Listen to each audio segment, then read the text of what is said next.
Right. I think we're live now, right, Nori? All right. Yes, we are. Awesome.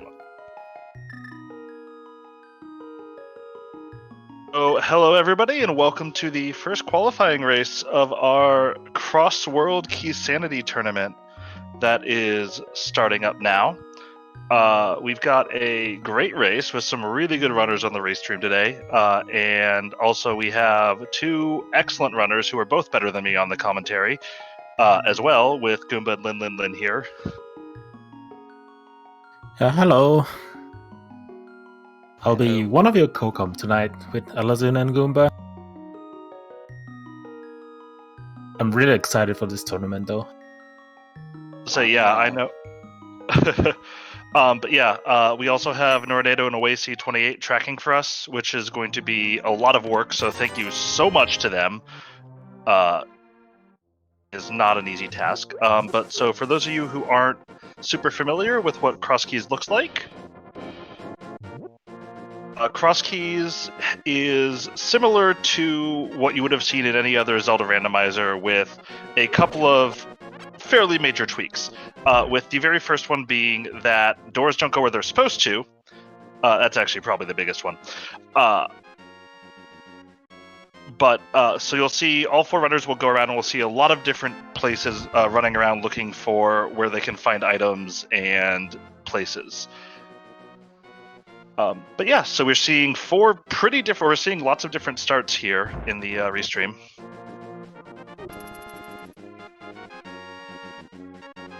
Already finding the hype cave with bombs.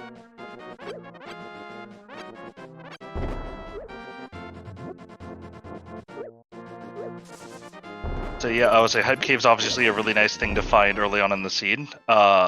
Getting those 5 item checks out of the way. I mean, you have what I think 3 spots that give you 5 items really quickly. You have Mini Molder and Blind's Hut and the Well, and so finding one of the 2 ones that isn't a drop down is really nice. Okay, that was great timing for my internet to cut off briefly. Sorry about that. Welcome Goomba to the commentary desk. The main things of Cross Keys as we're seeing on Korek right now is this sort of concept of connectors, as Korek just walked through, which is you'll have there are certain doors such as the Grandma's house, the Feuding Twins house, that have the buildings have 2 different entrances to them, and you'll see that people will use them to go far, far away. When we say cross keys in Crossworld Keysanity, what we actually mean in the definition is that it is possible for one side of those doors to go to Dark World and one side of those doors to go to Light World. So we have the 2 red crystals, Palace Darkness and Tower of Hera, since we found the bomb trap already on that mountain. See that Korek has ended up on Death Mountain, which is a very nice place to find lots of doors, and you also get a 3rd possible entrance spot that you can start at if you can successfully rescue the old man, as Korek is trying to do completely blind. It looks like he takes a death. I'm not sure if he was able to grab the old man or not in his spare time. Korek almost deletes the file there. Good save. But yeah, so Sanctuary so Link's house is always in the same place in Cross Keys. But Sanctuary is one of those places that can move. So we'll see that right now it's in Aghanim's Tower, which has a couple of interesting ramifications for the way the runners might want to route themselves. And in the bottom left, Violet just went into Swamp Palace and was able to check the hint there. Hints are a fairly new addition to Cross Keys in the newest release, which we're celebrating with this tournament. But they're, unlike Link to the Past hints, you won't see anything about unique items, so anything that you'll get explicit hints about what you're talking about.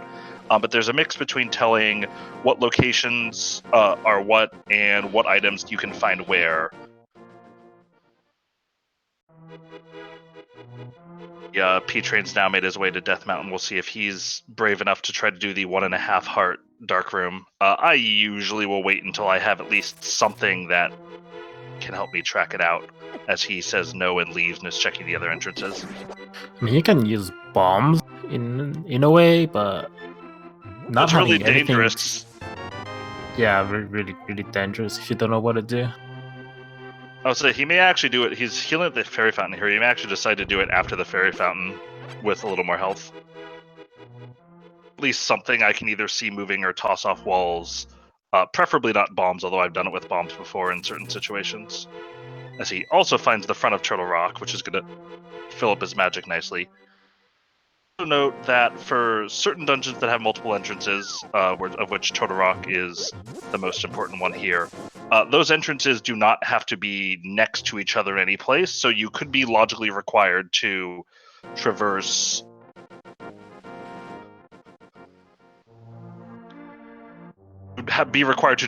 across Turtle Rock to go somewhere else logically.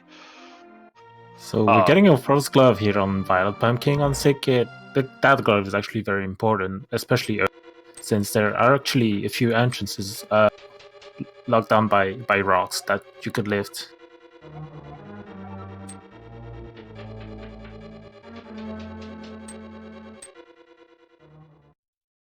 Okay, I am having some serious technical difficulties. Great. My internet does not seem to want to cooperate right now.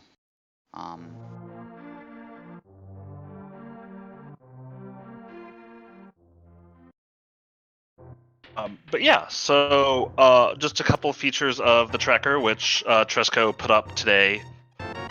Or this is the first time we're seeing it publicly, but he's been working on it for this tournament. One thing that you don't usually see that is actually very important information to have is the location of the different dungeons. See that there are like little doors over the bosses in the restream overlay. Those represent if the door is closed, that means the runner does not know where the location is.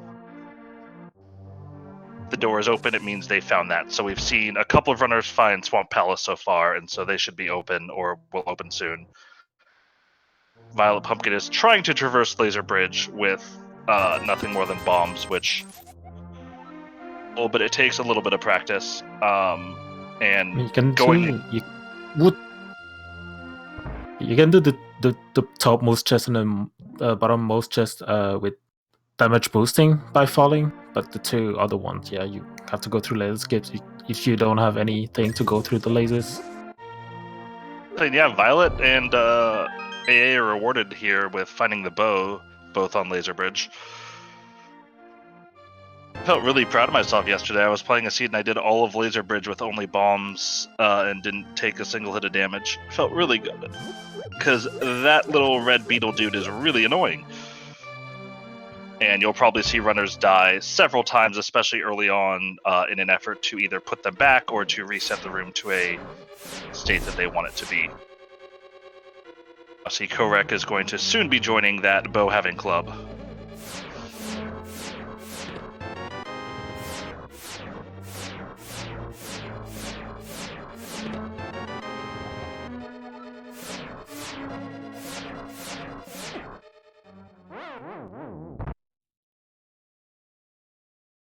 These are some rough laser skips as A is about to grab his first glove. But yeah, so Lidlin was telling us about how gloves are super important. And one of the things that can really come into play here, because there's so much that you need to check in these seeds, is you want to make sure that you're trying to route these as efficiently as possible and kind of checking everything together when you can. There are some locations that require gloves that are nastily out of the way that you can access right from the start of the game, and so being able to have that glove early can really help your efficiency to be able to do it. So the ones that I'm thinking of in particular are the rock right next to Ice Rod Cave, the rock right next to the ferry just outside of Desert, as my Pink Friday 87 has invoked a Futurama reference, and so immediately jumps to my favorite people in Twitch chat. And also the entrance to Death Mountain, locked by glove.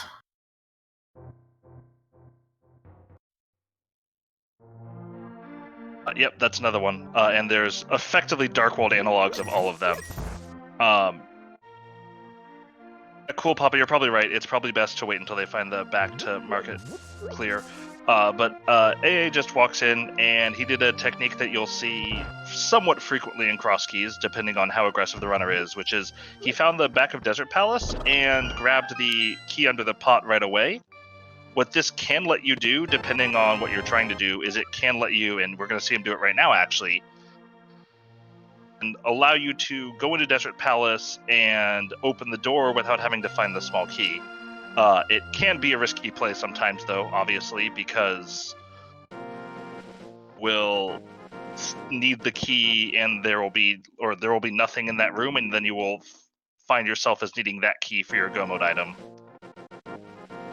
Expect, especially with that compass for Eastern Palace out of the first chest, though, what we'll actually see is AA will check this item, check the hint, check the key, and if he doesn't find anything he likes there on the right side, he will just decide to restart his game, and effectively we'll call safe scum the key.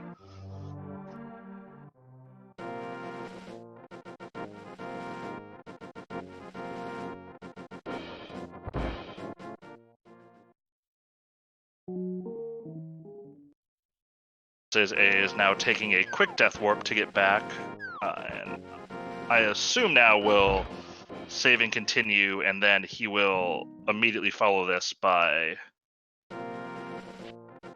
here and then scumming it if necessary. Yeah, if necessary, he's just gonna hard reset and save that key. It's a very, very useful trick to be familiar with.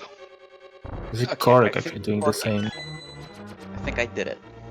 As Goomba joins us. Goomba, if you've never seen him play, is one of the best cross keys runners you will find. Well, I wouldn't go quite that far. But AA finds himself a Turtle Rock big key, so I suspect he will probably keep this. See, I'm not a fan of this save scum tactic personally, because half the time you get something you maybe want, and then it's like, do I keep this or do I want to keep that key? And you don't know, and it's just, ugh.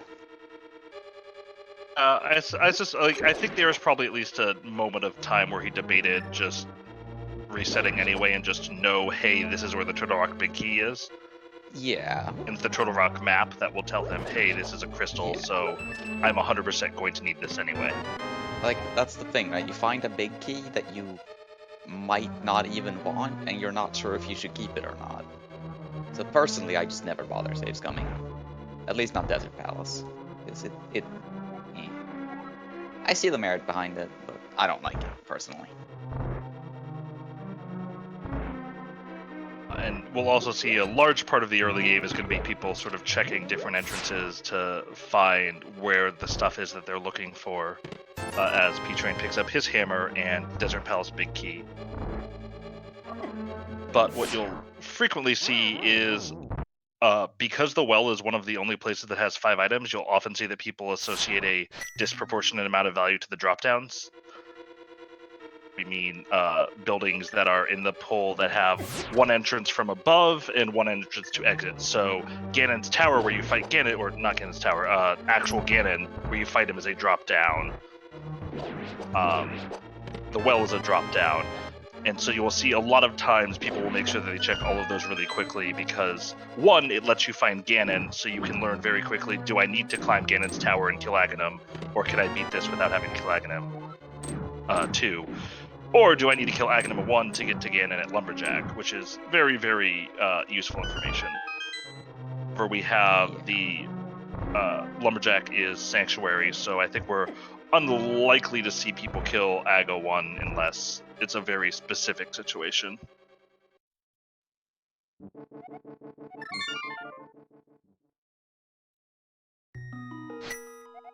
Miguel Islamite Crossworld means that it is an entrance randomizer variant, so doors don't go where they do in the normal game. And Crossworld specifically means that you can have a building, if it has 2 doors, one in and one out. One can go to the light world and one can go to the dark world. As Violet is now going to end up on Death Mountain, much better equipped than I think the other people that we saw go into Death Mountain. We'll see if they're gonna take a death here instead. Yeah, that can happen very, very easily when you're only sitting at 3 hearts. That model is really, really hard if you find it very early. Like, yeah. Especially if it's a long connector, like Spiral Cave to get to the mountain. You don't really want to die here. But this time it's not that bad. I was saying it's very, very dangerous, but also has a lot of value if you can traverse it without dying. So, and I think we're going to see Korek here clear the back of Escape. One thing that I would expect that he's probably going to do is he's probably going to get the second chest here, grab the key from the guard, and likely save and quit at that point. The intention being that he will trade the one item in Zelda's cell for the 3 items in the back of Escape. Though I think most runners tend to do it. We'll see what happens here, though. It looks like he's just going to go on. That's a little bold. For me, that decision kind of depends. Like, if I have, let's say, the boots, so I can quickly traverse the sewers and all that, I might just take a death warp to save the key and just scum to check both. That's definitely a thing that you see sometimes. Although without it this time, I'd be a little more hesitant. Although I'd be pretty happy with finding an early sword. Yeah, I mean, yeah, that's what I would keep. That's what for sure. That's a very nice one. Yeah, unless there's something actually hard required in the back. But would not say no to a sword.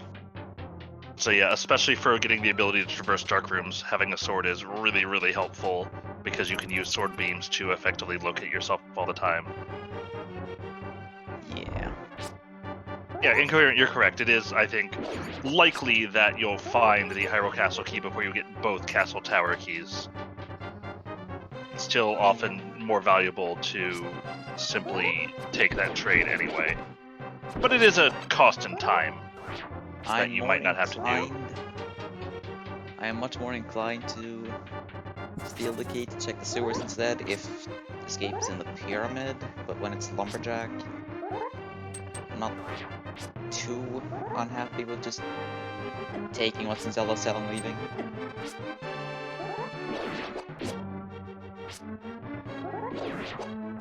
I would say one of the things I really like about cross keys is you'll see that there are usually a ton of different ways to route the seed. And so you can do some very interesting things. As Violet's now going to this key. Is going to not pick up that sword, and it looks like they will attempt to head back. We'll see if that pays off for them.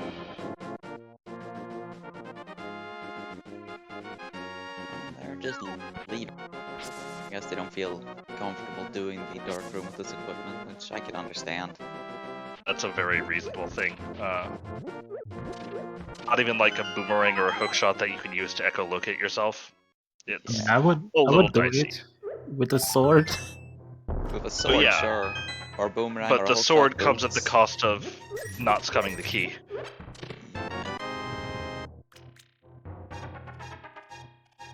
But yeah, this mode, there's so many options at all times. Like, I've had so many races where I talk to the other runners about the seed afterwards, and it's like we played completely different seeds.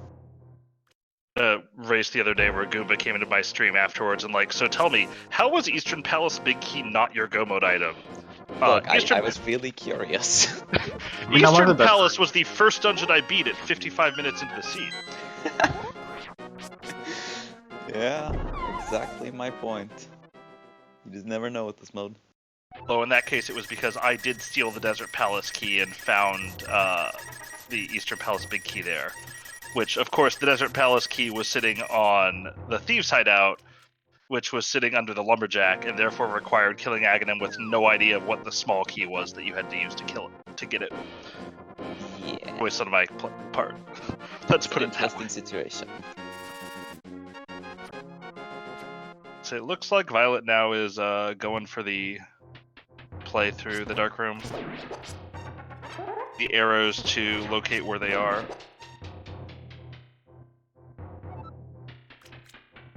It's not an ideal tool for darkroom navigation, but it is better than nothing. It looks like they just got the one in the sewers though and didn't go all the way, or in Dark Cross and didn't go all the way back. Which I find interesting that you go halfway there and not go all the way. Yeah, it's an interesting choice.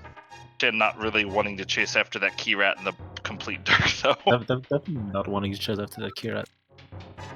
I don't know, I find that usually if you fire an arrow straight left as soon as you enter the room, it usually hits the key rat. That's what it do in standard, for example, like just shoot left. Most of the time it just connects. This P-Train here is about to pick up his bow. And he Pretty can, nice opener though. So yeah, this is a very good feeling opener where lots of people are going to be like, okay, I've got lots of progression, I'm feeling pretty good right now. We have weapons, we have a glove, we have a way to travel with the flute. That's actually pretty nice. Glove and flute are probably the two items I like seeing the most early. Possibly the mirror, depending on how the scene plays out, but honestly I prefer having a glove over the mirror in the very early game.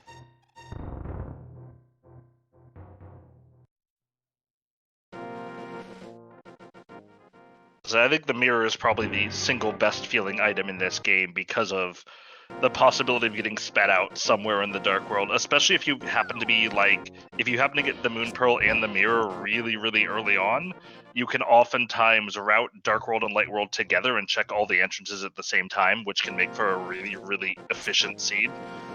Yeah. Well, that's what you want to see. Spiral Cave leading to nothing. Yeah.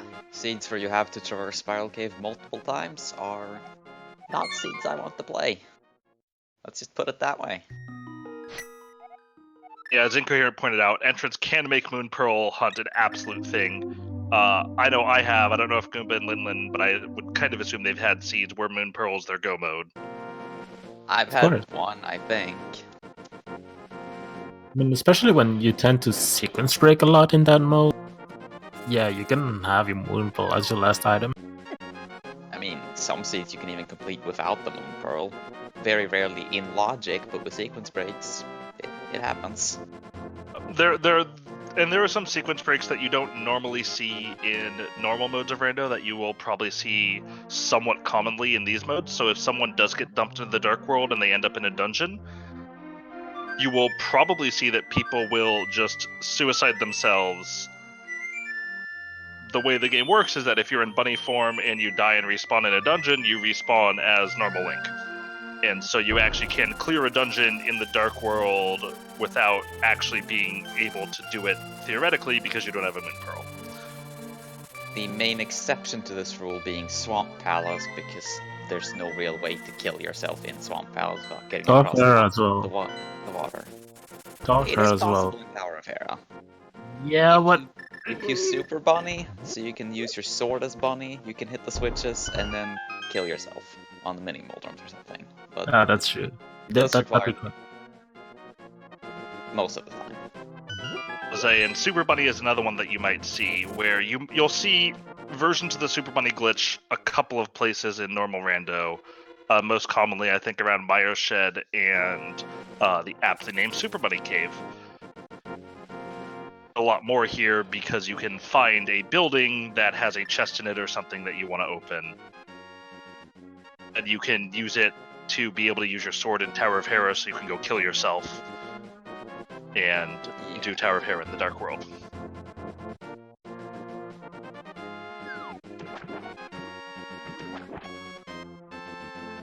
And yes, as Incoherent points out, there are some very interesting water walk interactions with Fake Flipper into Waterfall Cave. There's also, I know Goomba and I both prefer the route as an opener that starts with starting from Link's house and immediately Fake Flippering into the whirlpool right south of it, which takes you directly to the potion shop, which is not a route that you see traversed very often, I think, in normal rando, but is one I like a lot in this game mode. Yeah, that whirlpool only really sees used in normal randomizer if you want to turn in the mushroom and you don't have the flute. There's quite a lot of elements of the regular game that don't really come into play in normal randomizer, but that are pretty commonplace in entrance randomizer.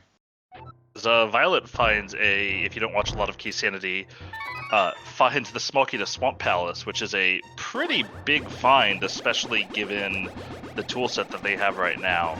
At this point, their hookshot... I call it the smallest big key. I'll say at this point they're effectively hookshot away from being able to full clear everything in Swamp Palace but the big chest. Also noteworthy though, they do have to find the dam. The way the swamp works is that once you drain the dam, it stays drained permanently. Find it and drain it, or the water will just be empty in Swamp Palace. That's a funny entrance. That's quite the hint on Violet Pumpkin's side there. I didn't say it. What was it? The Mimic Cave entrance leads to 5 items. So that would be Mini Moldrum Cave, Blind Sod, or the Hype Cave. Hype Cave was found already, so... Yeah. We have a vanilla Super Bunny Cave entrance as well. It's quite the hit from Korek's side as well. That a Tower of Hera small key can be found in Tower of Hera. That's actually pretty good. I think it's a really nice hint. One of the things that's tricky about this mode is deciding when to do things that you can do.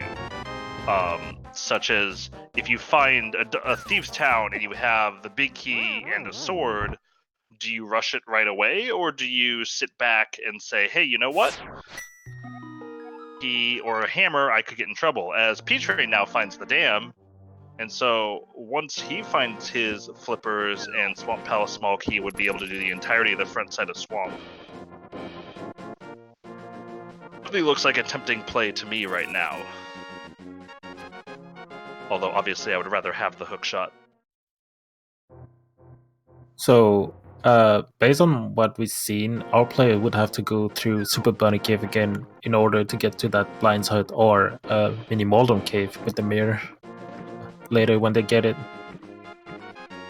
Yeah. But at least knowing where it is very nice. Yeah, that's not a spot you like backtracking to. But at least knowing it's worth it is something, right? So the first cross key seed I ever played, Super Bunny Cave spit out at Ganon's tower, and I had to traverse it something like 15 times across the course of the seed. It was not pleasant. Oh, I remember that seed. That was fun.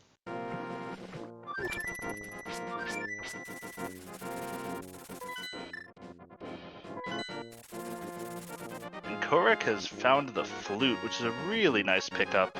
Violet, I guess, also has had it as well. But found so much since there's so many places to go, being able to travel quickly, you could argue that the flute is the most important item in the game here. I mean, they didn't have bad connectors to the mountain, so... But still very fine to get. And Korek's going to find one item in Aga Tower and bail out here. This is one of those things that you don't really think about unless you play a lot of Keysanity, but is one of the more deceptively nasty places to find progression in the first or especially second chest in Aghanim.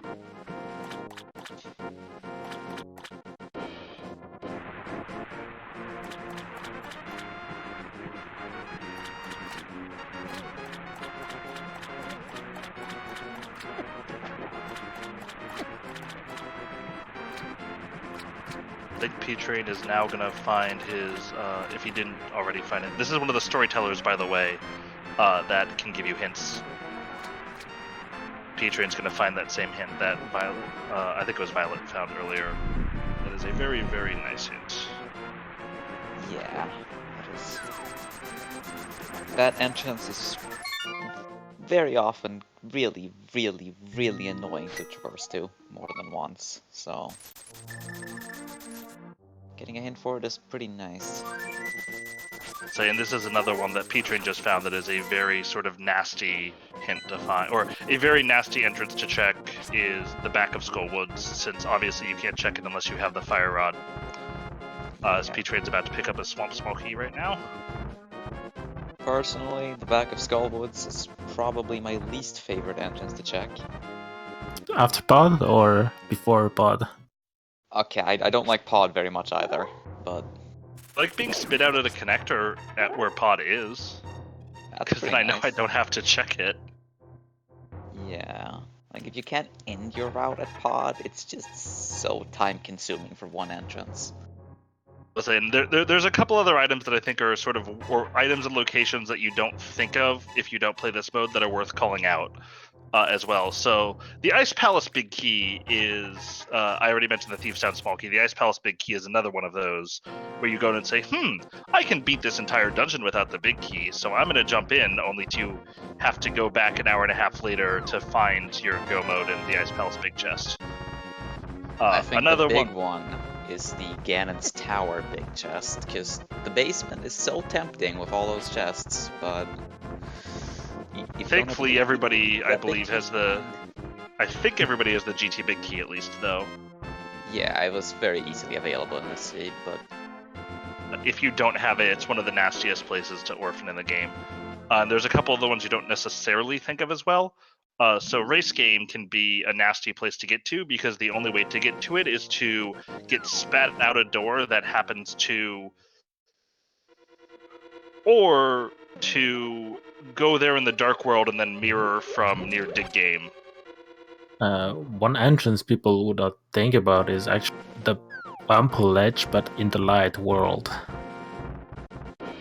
I would say it's very important to note which connector spits you out on bumper ledge, because oftentimes your only access to... You'll find full dungeons up there, and the only way to get there is to get to bumper ledge and then mirror over to the light world. Which can, of course, require going through other full dungeons. I remember one particular seed where I had to go through the entirety of Turtle Rock to get to Bumper Ledge, and mirror to find Palace of Darkness. That was good.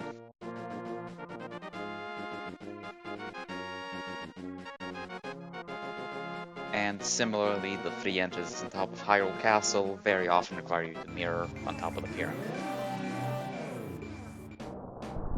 And I think my favorite, or one of my favorite obscure pieces of logic in this mode is that sometimes you can be required to kill Ganon simply to get rid of the bat outside the door to his tower so you can check that entrance. I think I've seen that happen once, but yeah, that is a thing that can happen. So either that, or you have the alternative of literally having to, or logically speaking, the entrance to Hyrule Castle, which you can walk from the start of the game, isn't actually considered in logic at the very start of the game.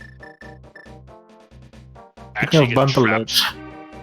Oh, so yep, and bat out on bumper ledge here and try not to die to the murder bird.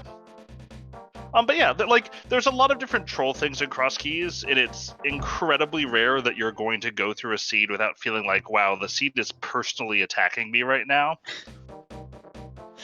Yeah, but at the same time, I don't know, for me it feels funny when the seed is bad. Yeah, I agree.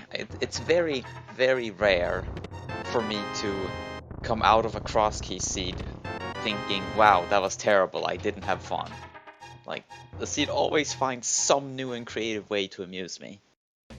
The thing is, like, when you're racing across, you know your opponents also have to go through what you did, so that's what makes it funny. Yeah. This mode has some very, very, very creative ways of screwing you over if it feels like it. So the elephant in the room, which we haven't even talked about yet, but I'm already feeling, is the Ganon Tower climb, because the goal of the game is not the Ganon goal, it is the Crystal's goal. And the only difference between those two goals is in the Ganon goal, you have to kill Aghanim 2 before you are allowed to kill Aghanim. In the Crystal's goal, that is not true. However, Aghanim 2 can hide things like, as Amazing Ampharos finds his hookshot in Swamp now looks exquisitely like the play to make. Yeah, Swamp Palace is looking very, very attractive. So the decision of when to climb Ganon's tower can be a very important decision to make. Agatu does not lock the well in this seed. We have seen it. You know what looks good as well? If they found GT. Yeah. And the other thing that I would be very scared of right now is climbing GT, because I have the bow, I have 2 small keys, and at least 2 chests up on top of Ganon's tower are in logic without any small keys. at this point, I'm probably thinking I'm going to have to climb GT at some point and would be looking to do it sooner rather than later. I mean, if they didn't have the bow, yeah, sure. But since they, it's still not in logic technically, since you actually need some kind of invincibility to get it. But it's cross key, so who cares about logic? It is true. It is technically a sequence break to do that without Mirror Shield or Cane of Berta or Cape. Yeah, I'm always very, very concerned though if I find an early Ganon's Tower big key and bow, because being forced to climb that tower early with low equipment is about one of the nastiest things the game can do to you. Did we get a Troll Woods? I didn't actually see what the layout was here yet. I am not sure actually. So one of the other sort of frustrating wrinkles that you can get is that Skull Woods, or the front of Skull Woods, is always vanilla, in that it always goes to Skull Woods. Oh yeah, true. However, the entrances don't necessarily match up, so the drop-downs don't go where you think, and one of the most frustrating ways that this can manifest itself is the sort of main entrance to Skull Woods with the big chest can actually only be in the back, which means it becomes a one-way trip for you. There's a way you can save it, kinda, if that is the last drop-down actually drops you into the connector to the back. It is technically possible to save it, but it's rare. Yeah, very often you just get soft locked in the back of Skull Woods and have to save quit out. Really, the most/least fun way that cross keys can do you dirty is if it requires you to climb Ganon's Tower twice. It's really possible to have to logically require to climb it 3 times, even 4 times, but depending on what's under Aga 2. It is possible to have to do that and like find a big key and later on find the hook shot, and sometimes hovering won't even save you in that reality. Yeah, I played one a few weeks ago where the game required you to climb Ganon's Tower with nothing but a bow and a fire rod to get the Moon Pearl, and then climb it again later to unlock Ganon in the Pyramid drop-down. That was good. Violet now is going to find Hookshot Cave, which is another nice bounty of items and a connector at the same time. Though they're not in possession of a hookshot right now, and so that's not going to do a lot for them other than to traverse the connector, but it's good to note, especially with this connector. The only way you can get out onto the floating island item. So far only Amazing Ambrose has located that hookshot. So I saw it was in King's Tomb. Did you see where King's Tomb was? It's Dark Chapel. Chapel? Okay. It's Chapel, yeah. Alright, that's... Been keeping track of your entrances, yeah, it was actually Dark Chapel. Not that bad of a spot to get to. No, although it does specifically require going to Dark World, either finding a world, which we have in Bumper Cave, or specifically taking the Skullwoods Dark World portal. I gave up on trying to track entrances because I was having so many technical difficulties I was sorting out at the beginning, so you're gonna have to carry us on that front now. Say as Violet is now Super Bunnying in Super Bunny Cave. How appropriate. So normal, it feels weird. Won't be able to pull the dam though, so might have to go through that 3 times. Very nice Super Bunny Cave though. Yeah, that's a lot of good items. So even not being able to pull the dam, you're still going to feel pretty good about the fact that you know where that dam is. Especially with the flipper small key, and not to mention the hookshot that is in logic at this point once you have the Moon Pearl, which Pumpkin still does not have. Yeah, I'm definitely feeling like there's something real good in Swamp Palace. Possibly that mirror. That would be unsurprising to find it in Swamp right now, in my opinion. Which of course is quite funny given that in the normal randomizer, the mirror cannot be in Salt Palace as it's required to enter the dungeon. I mean, I would expect one of those runners who have everything to clear swamp aside from the beat to just go at this point. I mean, it's only CAC as well. And they have a flute. I mean...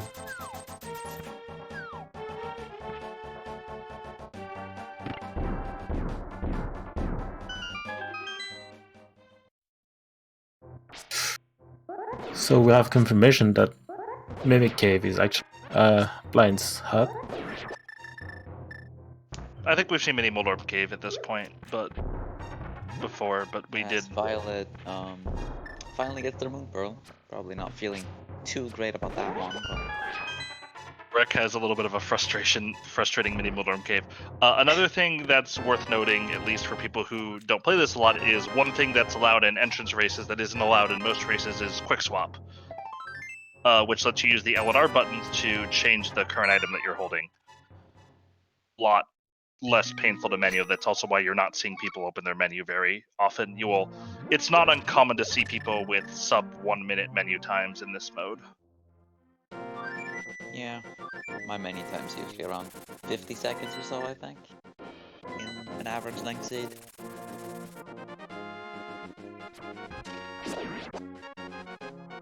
Yeah, there's a lot of reasons I like cross keys, but effectively having to figure out how to repath everything on the fly every seed is probably the top of my list. Second reason is that I get to bust out every trick I know at some point, too. Yeah, it's definitely a mode that allows for a lot of interesting and creative routing.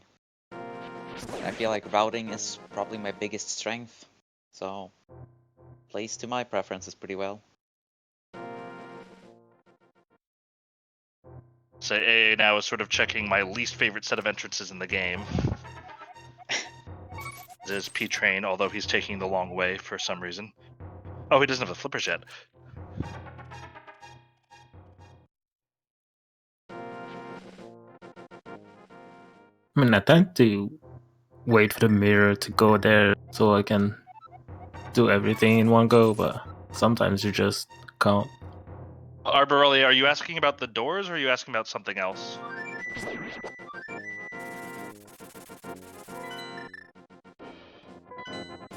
Yeah, Let me actually turn up the mall area was not very eventful, but I prefer it that way, honestly. I would rather just go there and have it be done than go there and have to come back later. For the thing in the bottom right is a key counter. It just shows up as kind of an empty space until someone's actually found a key.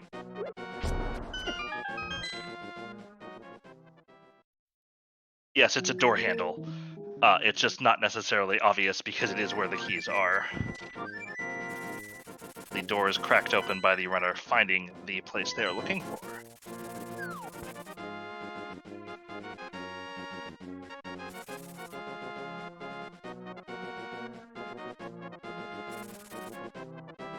I'm going to see a catfish check from AA. I don't think we've seen catfish at this seed. I don't believe so, at least I don't recall seeing it. But it's kind of That's a more useful catfish.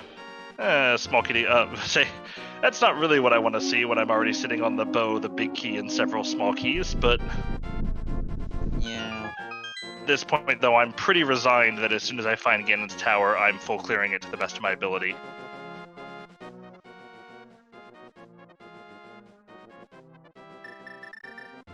Yeah, I mean, it's just one of those things, right? You find Ganon's tower and you just have to be committed to clearing it because it has so many items in it.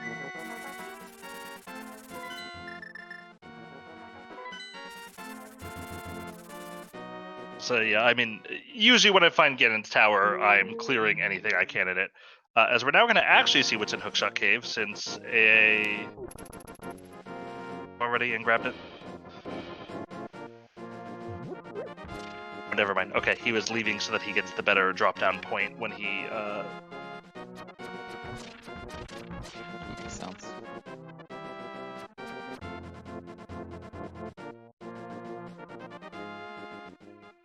He's taking a little bit of an unusual way through this hookshot cave. I assume he probably didn't mean to lift up that skull. Is it actually faster to reset the room so you can hookshot to the pot? I don't know. I really doubt it. Yeah, I doubt it. I think he just made a mistake. But... You did that twice. Hey, the second sword of the seed is now found. This one is actually in logic. Have we seen anyone go to the back of Sanctuary yet? Or the back of the sewers? I don't believe so, no. Nope, not yet. Let's see what Peter decides to do, I guess.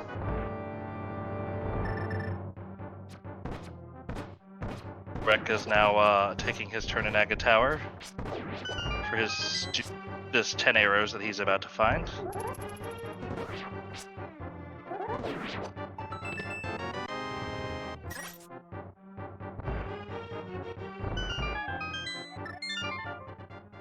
I can definitely see AA going for that swamp after he's done here. Yeah, I mean, if you have the ability to do all of Swamp Palace this early, quote-unquote, in a seed, then... It's not that bad leaving the big chest at this point. I mean, Swamp Palace is a really good spot. I'm pretty much never worried about leaving that Swamp big chest. It's a pretty quick place to go back to, especially with Swamp, as I recall, being a fairly accessible location. Yeah, I'm pretty taking sure his time down in the basement. Gonna grab his sword here. Yeah, for me, the Swamp Palace big chest being left behind just greatly depends on where Swamp Palace is. But this time it's so convenient that you just leave it. Yeah. Even if it's in a really bad spot, usually I'm willing to take that gamble just because Swamp Palace is so full of items. Yeah, agreed. Most full items of all dungeons, or of all crystal, or behind Turtle Rock and Pod. Yeah. Swamp has 10, Turtle Rock has 12, and Pod has 14. Yup, and JT has a whopping 27.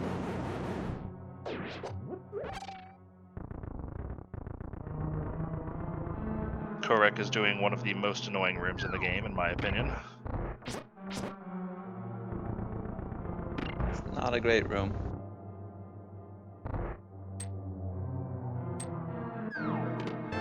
Alright. Already It heading into taxed me out Swamp. of the room.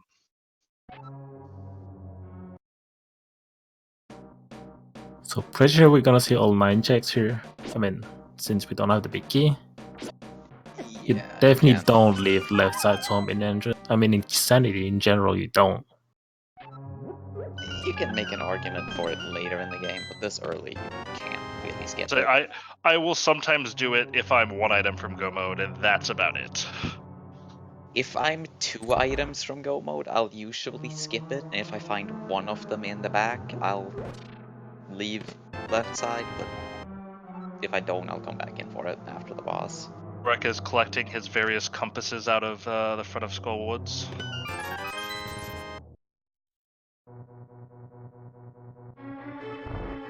I hope he's going to do a pretty cool pathing trick that you can do if you enter Skull Woods not from the front, which is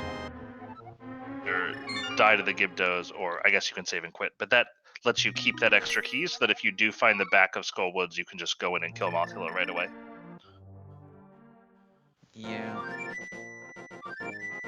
Definitely want to try to keep 1 key on hand after clearing out Skullwoods, so you can just defeat Mothula whenever you find the back entrance.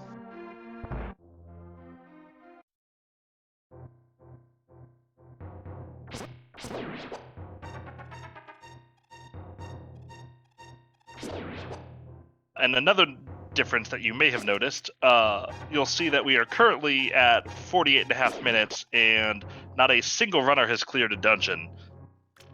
This isn't unusual at all for a cross key seed. Usually the hour mark is about my first marker, and anything faster than that I feel good about. For my first dungeon is come at the 130, 140 mark.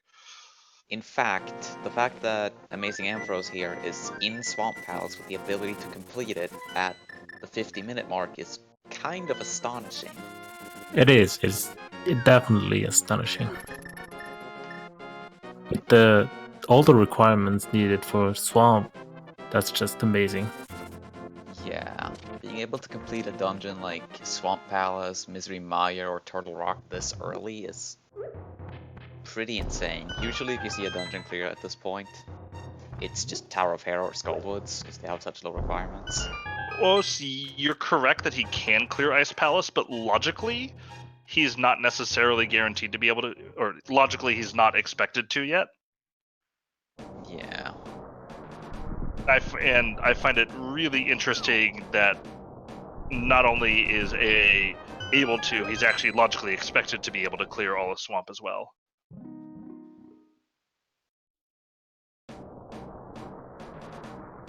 And we now see that AA is in fact not skipping left side, which is pretty par and parcel for cross keys. My mark for a hey, I routed okay in this seed and didn't hundo is about a 200 out of 216. So that can give you a pretty good sense on just how much of this game that people are going to have to do here. Yeah. It's very, very uncommon to see a collection rate dip below 185 in this game mode. I think the best ones I've ever seen are in the like 140 to 150 range, and those are ones that you would call about an average seed in non-cross keys. I had one cross keys race last week, I think, where I had a collection rate of 128 with the most ridiculous god route you'll ever see in your life. But And 128, that's even lower than average normal seed. yeah, that seed was just ridiculous. Ganon's Tower was basically completely inaccessible, as well as Swamp Palace. But it's very rare to see a collection rate that low or even close to it. And since Cool Papa Bell is asking about Quake possibly being the Turtle Rock entrance, which I didn't see what it was, also worth noting that medallions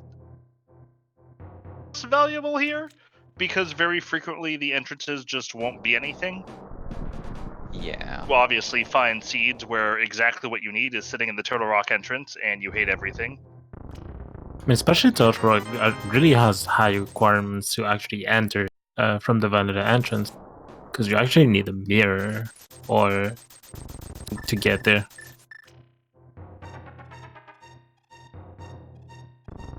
Unless you get a very good connector to the top of the mountain, that's very unlikely. And we've got yet another sword in Swamp Palace. But that seems to be about it so far. Mitts, Oh, we did which get are mitts. less important. Isn't that the 4th GT small key? I believe that is the 4th GT small key. I think so, yes. I believe they are now a Cane of Samaria away from being able to completely full clear GT as soon as they find it. Yes, But that would be what I would do.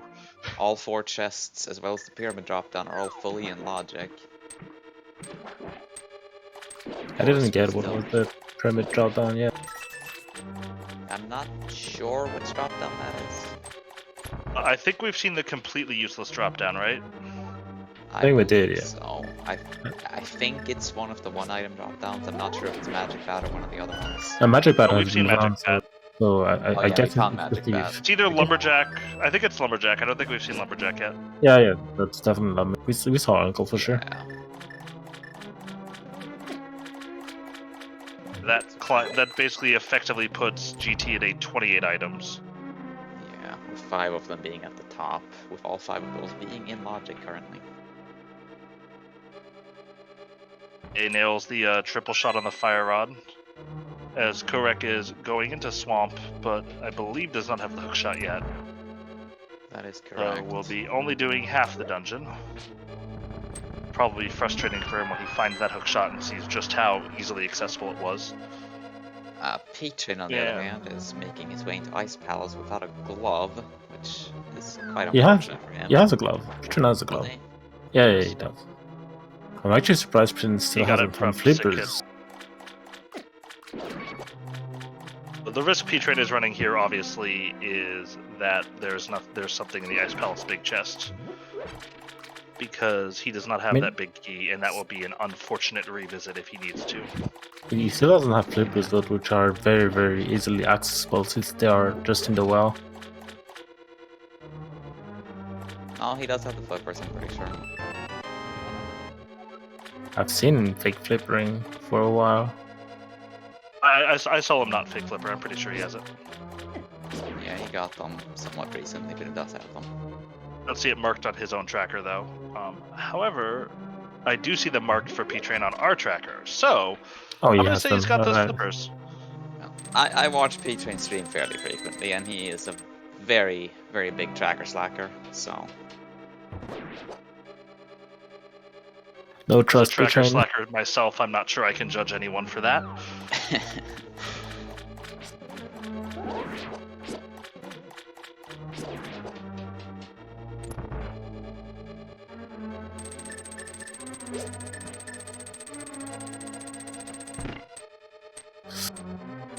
That's okay. That is a lamp. A good spot. That's a very bad spot for engines, because those mids can be buried very deep since you don't necessarily need them for a lot of things. Smith is one of them. Yeah, the Titan's mids actually do not unlock all that much in Engine Shuffle usually. I think they tend to have a similar role to the mitts in inverted mode for people who have played a good amount of that. Yeah, where there's very little they hard block, a little bit more in cross keys. They're usually required for one thing or another regardless. Going back to the subject of medallions not being all that important usually in this mode, though, we do find out that the Misery Mire entrance leads to Tower of Hera, so much for that. It will probably be required, although possibly not. I mean, Amazing Emperors actually can go there and check. Yeah, and I suspect he will soon-ish. Because with Mitts and Flute, that is a lot of engines available in the... Oh, yeah, you're right, Seryu. Hera is a 5/6 crystal, so yes, they will be making that trip. Ooh, that's a really unfortunate death for Korek to take. Oof. Yeah, that is tragic. Right back in and grab that. This is going to be a pretty big time loss for him. Yeah, that is a couple minutes down the drain. That's rough. As P-Train is looking to be the second person to finish a dungeon, although this is a little bit more of a tall task to do Cold Stare than Fighter Sword, or yeah, Fighter Sword Argus was. Yeah, he does have some bottles though, he may have some potions in there.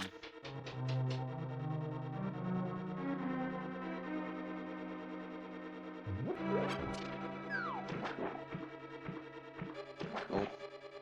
So, where do you think that small key to Tower of Hera gonna be? Is it gonna be upstairs? Is it gonna be in the entrance? And if I'm them, I want it in the basement. It's pretty rare to find a self-locking small key in entrance that you know is self-locking. Yeah.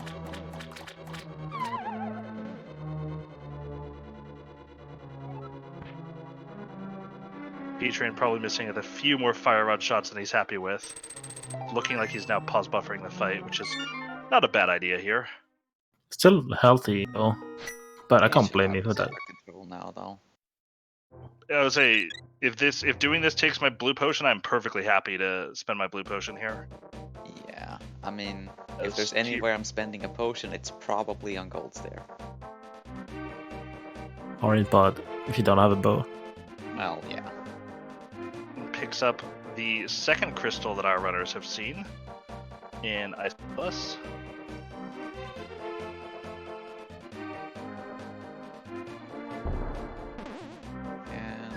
will be seeing the Mire region from Amazing Emperors. Very reasonable play. This is a very nice, tight. Oh, hello. I suspect there probably aren't any connectors to this region, and the Mitts and Flute are there specifically to get you to do this. But I'm not allowed to say on this broadcast. You have 4 keys as well. Like, you cannot not deep into that. This is looking like a very, very nice GT. Although still missing that cane. Yeah, but Now Correx feels bad because he's just out of sum and just found the hookshot. yeah, that always feels bad.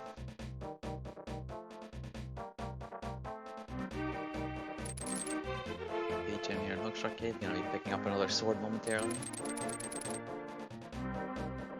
Yay, holding on to 5 small keys from Ganon's tower right now.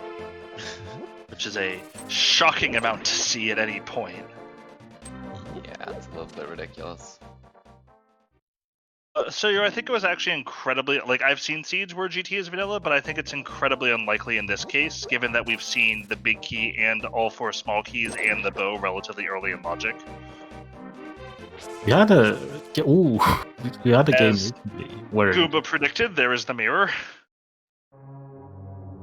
Funnily enough, in a chest that is locked behind all 4 of those keys. But yeah, that thing, I would have been very, very surprised if the mirror wasn't in here at this point.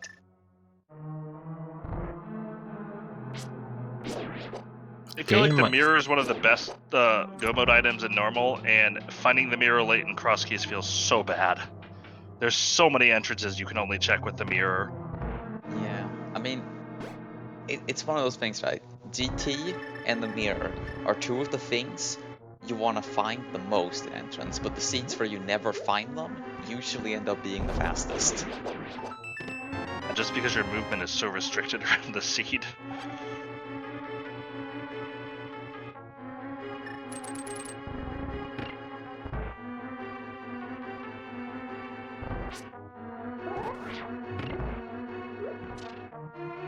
We see another medallion, which may or may not be required for the aforementioned Misery Mire entrance to get into Tower of Hero. And they're also very fair equipped for the upcoming fight. I mean, you have a bow for that, so it's always nice to have a bow for Ice Armos. Imagine actually fighting almost like the intended way. Burn is nice for it though. Yeah, but nothing's as nice as the bow. So there are some really terrible ways that you can be forced to fight Ice Armos in this mode. Boomerang. Pretty bad. Cane of Samaria's pretty bad. Hammer's not very good as well. Hammer's terrible. Master Sword is shockingly bad. The Master Sword. Specifically, the Master Sword. That Master Sword is specially coded to do less damage to Armos Knights. Yep. Pretty bad. For some reason.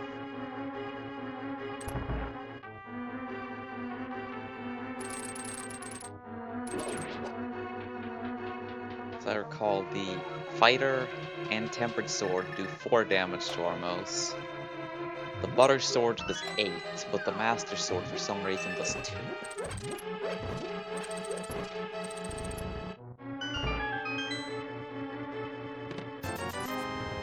There's the Misery Mire big key. I don't know if we've seen the Misery Mire. We haven't seen Misery Mire yet. I don't remember seeing Mire. I'm surprised to see AA not climb, although maybe. Nah. Wow, Mire was the value play. You have a lot of entrances left in the Mire area. You don't really want to TP now away from it. Especially like you found Pod now. You know it's gonna be Hera. That's a fair point.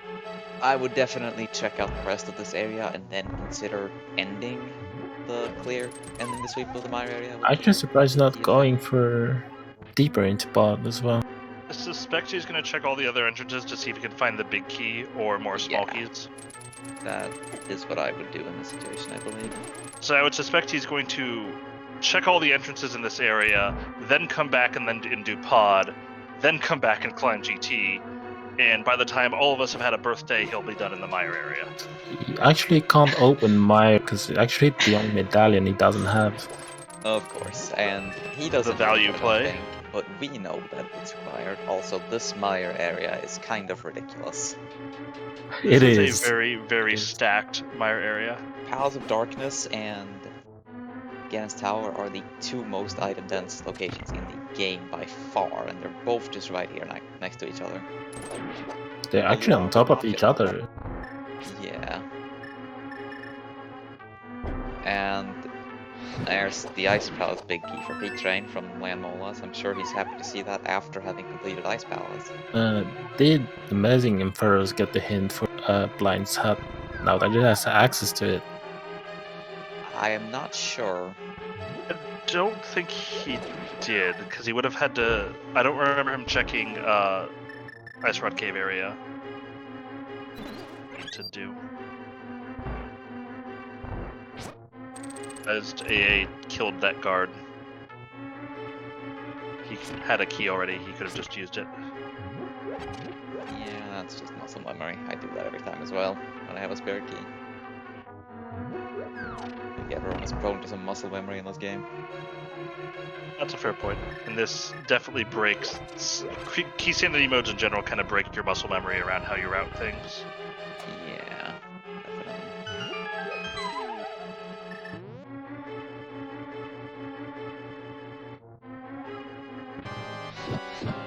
First boss killed. I think 2 from AA and 2 from P-Train. As Korek is going to work now on Cold Stare. Yeah, and Violet making their way to Zombra, so we'll soon be getting their first boss kill as well. So a little bit after the hour mark, we're going to see everybody on the board. Nothing terrible happens to Korek here. Although I don't know if he has he doesn't have a potion, does he? It's going to be a rough fight for him. Let's see if he can pull it out. He's perilous. Korek is super good at this one. I did not know you could stand there and have the ice not hit you. Yeah, if you stand at the very, very top, the ice cubes just vanish. Ooh. Yikes. That's very, very rough. That's very, very rough. That's about the worst death you can take in this game. Yeah, nothing is quite as bad as Cold Stare. Except, I suppose, Aghanim 2, but... Who dies to Aghanim 2? I mean, yesterday I mirrored thinking I was using the bow halfway through the gauntlet. Does that count? I did that once, at the top, thinking I was placing a bomb. Finding probably my favorite place in the entire game, the Fountain of Happiness, as some of us call it. Finding this early on when you already have 100 rupees is lovely to just boost your bomb capacity right away. Yeah. Truest deaths are bad, but not nearly as bad as Cold Stare deaths. I mean, that depends. If it's like a really low equipment Vitreous fight, which it probably is if you're dying to Vitreous, I think then there's a good chance you've already spent a lot of time on the fight before dying. it definitely has a hint because his heading's right here. Like, yeah, he knows. He knows what's up. He wants those items. I mean, it's gotta be on top of the floating island. Gonna be able to check a few entrances as well.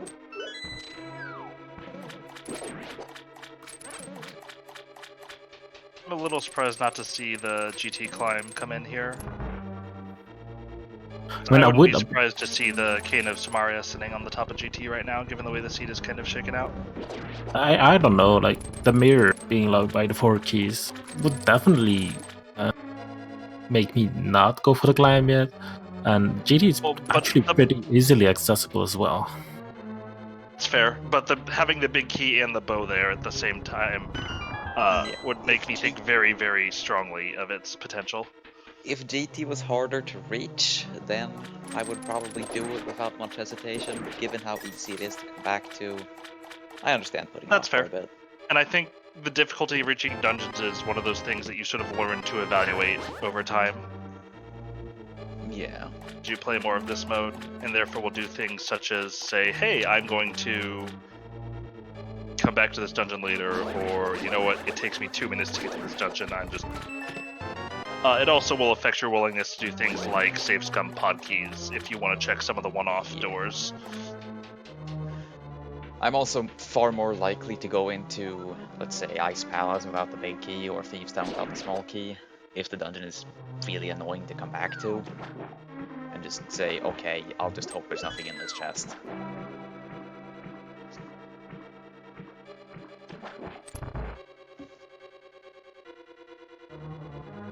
There is a first castle tower small key on a pretty terrible spot. Yeah, those tablets will be miserable to reach. I feel like unless I get an early mirror and book, Bombo's tablet is my most frequent last location across keys. Oh, you have to get the Iron Castle as well, so I might get that tempered at some point. Because he's come the key, right?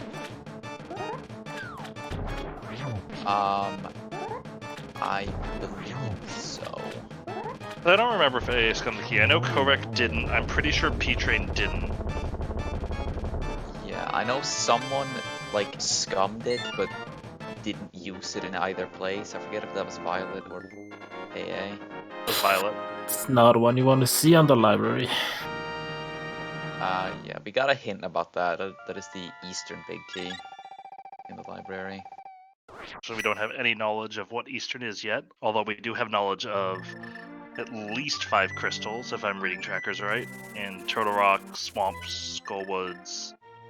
I'm sorry, that's 6 crystals. Desert Hera, Palace of Darkness, Swamp, Skullwoods, and Turtle Rock are all crystals, so it looks like there's one more that still needs to be found. And we don't Guaranteed have hints any in entrance. pendants, I believe.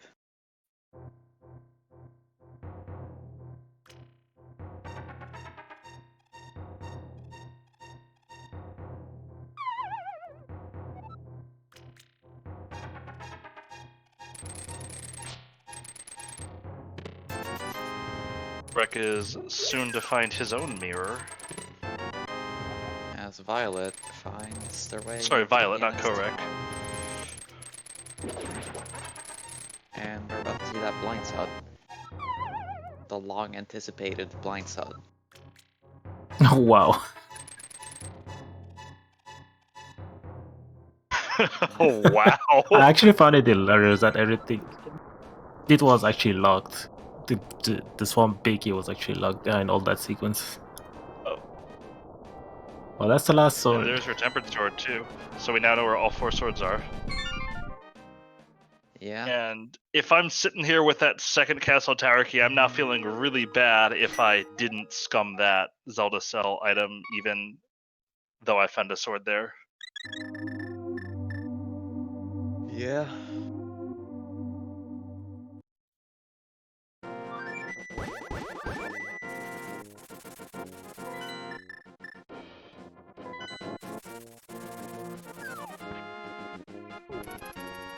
The last chest in Violet. line was the sword, the last sword. And here is Eastern Palace. It sure would be nice to have that Eastern Palace big key about now. Yeah. Unfortunately, the boots are gonna be in here. Because that's just how this game works. This might end up being an underratedly nasty seed. Incoherent, we do know where the lamp is, though. The lamp's on Blacksmith's. And AA does actually have it already, so he could walk up and do Agnem. Although with no boots, he's probably less likely to do that. As we're going to see what's in Spike Cave on Korek's stream. A lovely bloopy. Quite as common in this game as Ocarina of Time, for those of you who've been watching that tournament on ZSR, but... Yeah, we more favor the red ones over the blue ones over here. Link to the past land. I believe we know, aside from Maya, we know where all the other dungeons are. I'm pretty sure we have seen Meyer. I don't think we've seen Thieves Town, though, at least I can't Oh, recall. Thieves Town, I don't remember seeing Thieves Town. So cool, Papa Bell. Lumberjack drop down is the back of the escape. We have the highest castle small key, so it doesn't matter. Aga is dead. Saying on AA stream, you see the difficulty of naming some of these entrances in with how many there are, as we get a very wordy hint. Yeah, some of them are Person really, number really 3 to wordy. find his mirror soon. My favorite, I think, is the southwest Death Mountain foothills. It's called Yeah. Light's Edge Bumper Cave. That one's pretty wordy.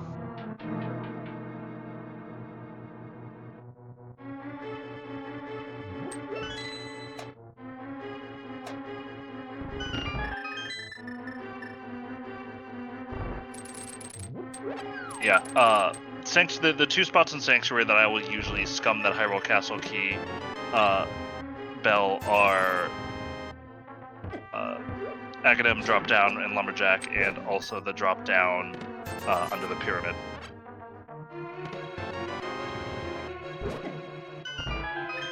Mostly uneventful Eastern Palace there. Pulling out some fun tech that you also don't really see outside of entrance very often. If you're carrying either a bomb or a Cane of Samaria block, you cannot go through a mirror portal. He picks up a bomb and uses that to make sure he can go without being forced to do an extra transition into the Dark World. He's going to get his hard-earned bloopy.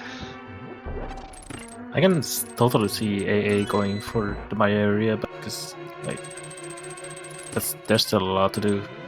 Like there, he hasn't deep into pod, for example. Yeah, he doesn't have very many pod keys though, so maybe he's trying to hold off for that reason. Violet also made the choice to not climb GT after Isarmos. I think both Lyn and Goomba defended pretty well as a reasonable choice. We'll see if they come back, though, later. I would check the top of the pyramid, though, with that mirror. I could see myself climbing GT and just using that to get to the pyramid. That's actually what I would do to route it. Is I would actually climb GT and I'm often much more inclined to climb GT if I haven't been to the pyramid yet, just to use that warp after Dragon 2 as a routing tool.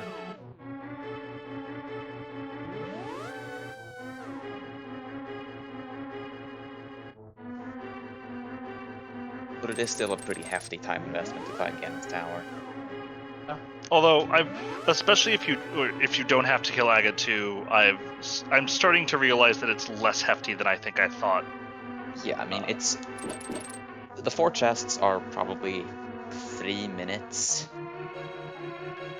maybe a bit more, and then another minute and a half or so for Aghanim 2 if you need to drop down. Actually surprised, Amazing Emperor didn't go for those 2 chests here in pod, which don't require a small key. Yeah. I mean, there are a few chests that don't require keys at all. If you have a bow and a hammer. Yeah.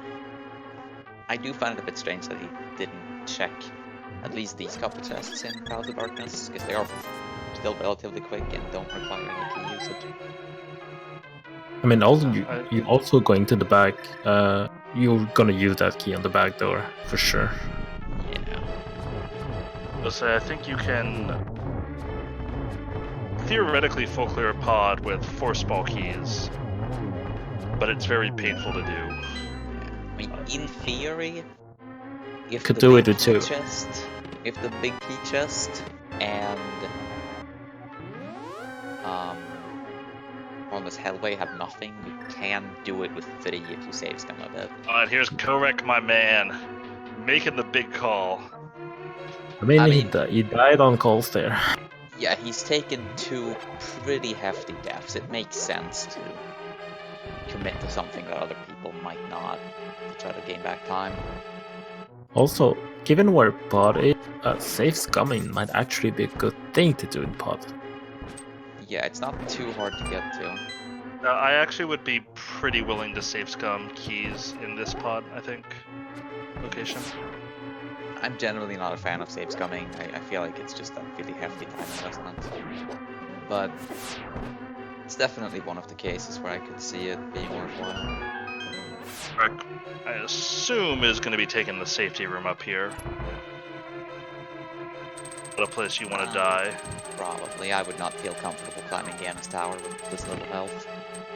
It's a really easy bomb drop as well. Just have to face those blocks. Correct died once to Cold Stare and took a death to a series of unfortunate accidents in Swamp Palace. In between the first and second chest on left side swamp without a hook shot. Yeah. It was no, it wasn't Argus. It was worse than Argus, actually, probably. Probably. Definitely.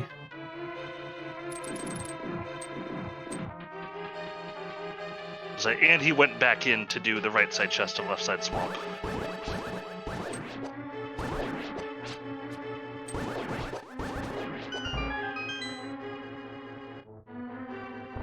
It was a rough go for him.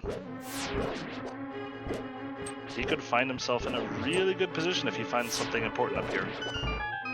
This is our first time seeing the GT climb, so we're not sure. To say, Files, GT is in a pretty accessible location. I believe it's in Myershed. It's that a lot of people cleared the basement as much as they could and said, you know what, I'll come back for the climb. Wreck, however, has no fear.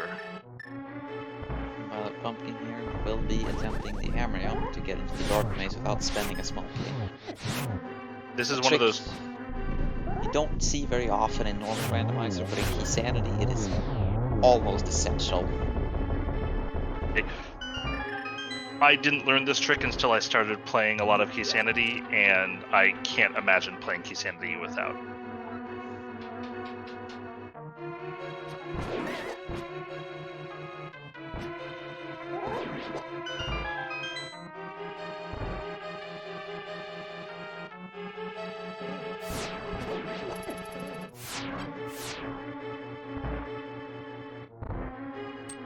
P-Chain now in Ganon's tower, last one to find it.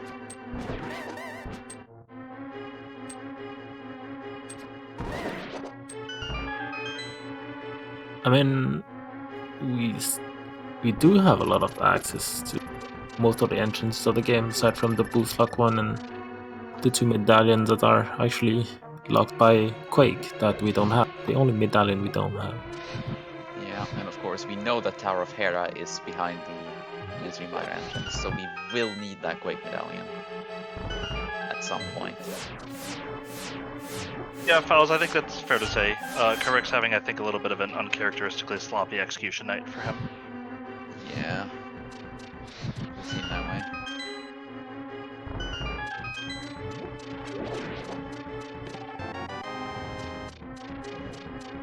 Magic coming up here to make the journey all worthwhile. Kind of, not really at all. Is he bothered to get that key, though, with how many keys he was sitting on? You know we're not gonna open the middle door, so... Don't really want to take all the keys.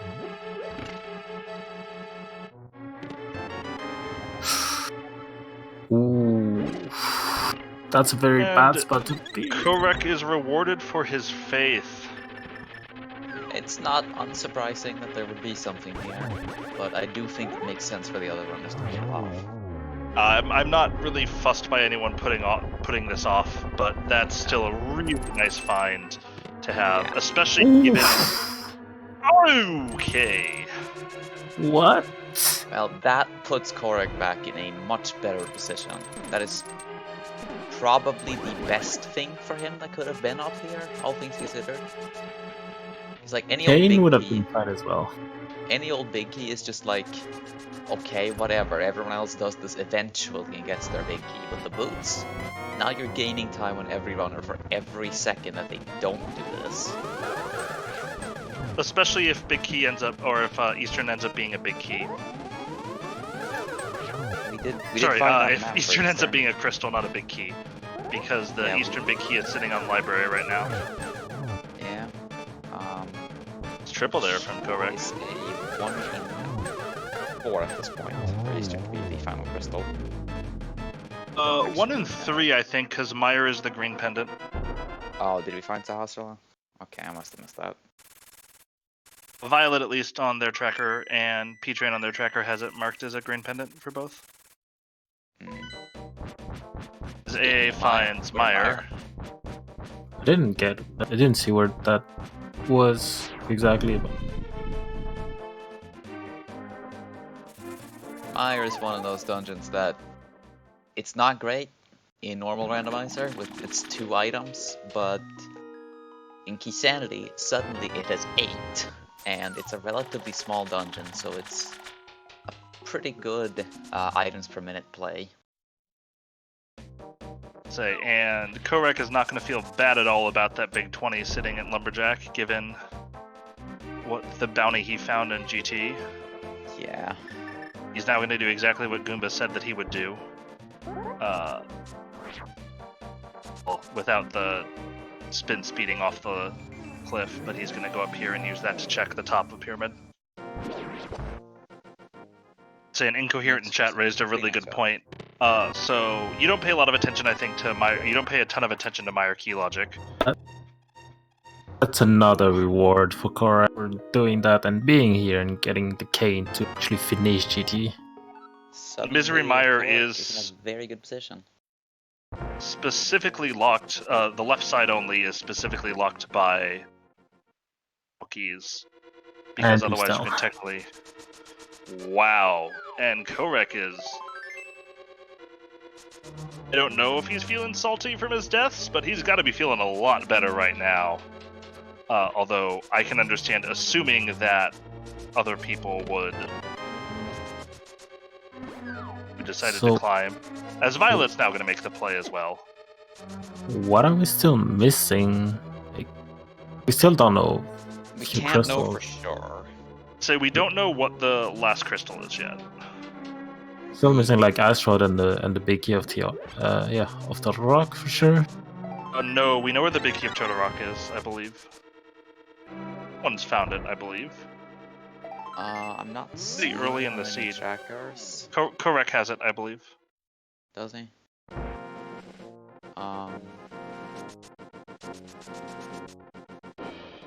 We know where Eastern Big Key is, so if that's required, that's not a problem.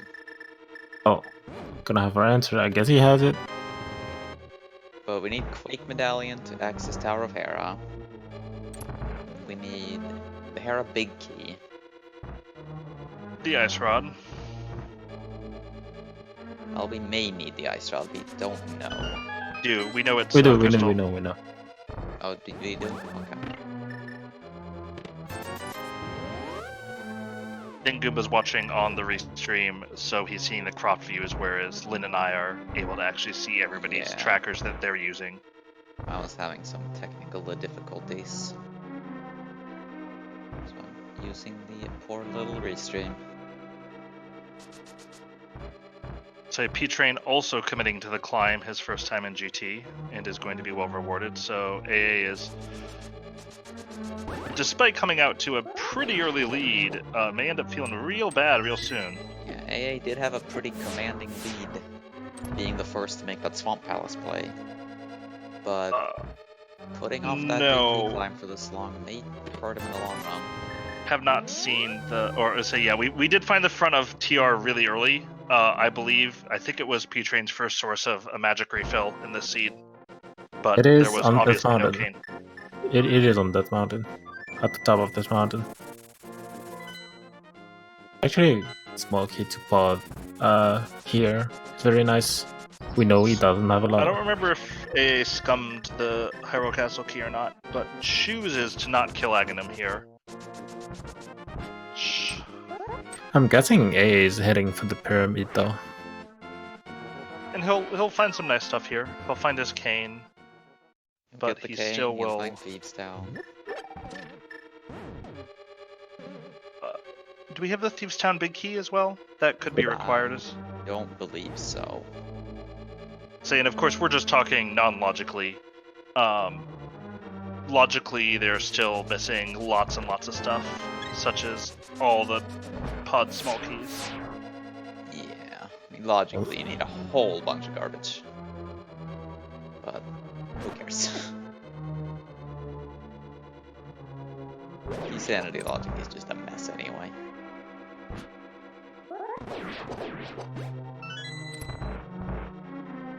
A does get the King of Samaria. I would say, for me at least, Keysanity logic is, as maybe was said in Pirates of the Caribbean most famously, more like a guideline, where I will certainly use it to inform where I think I should go in a seed,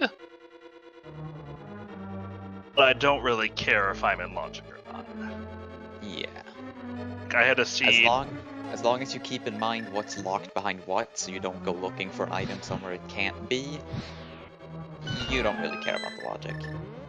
I had a seed yesterday that gave me 6 pod small keys and the pod big key and the lamp really, really early, and no one would be surprised to find out I found the moon pearl there. That is quite shocking. I, for one, can't believe it. Speaking of pod keys, Korek finds another one in Pearl Rock. He can actually full clear pod. Files, if you find Oh, my the thing is- Facebook, there might be pictures there. That's all I'm going to say. How do you know he hasn't already found it?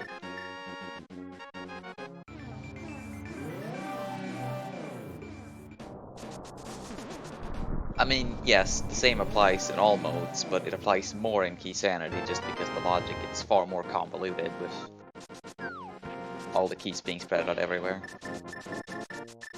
I have to expect that P-Train, as one of the dirty hoverers in the Link to the Past community, probably is used to having played in the spoiler tournament. The validation chest, though.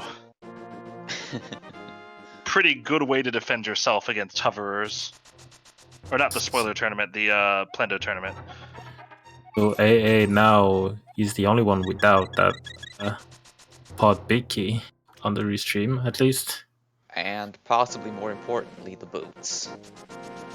The pod big key is a minor setback, but the boots, you're losing time every second you don't have them.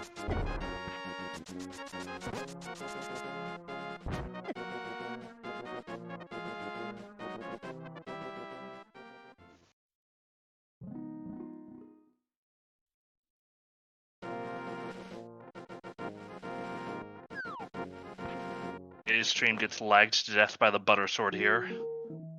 Oof.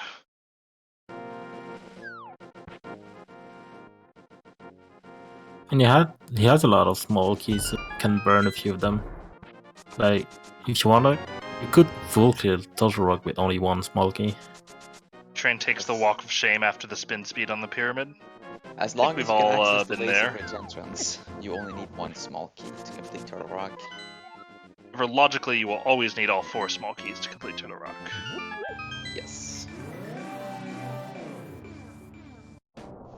That being said, playing entrance, you'll find that Turtle Rock small keys are maybe the item in the game you care least about finding.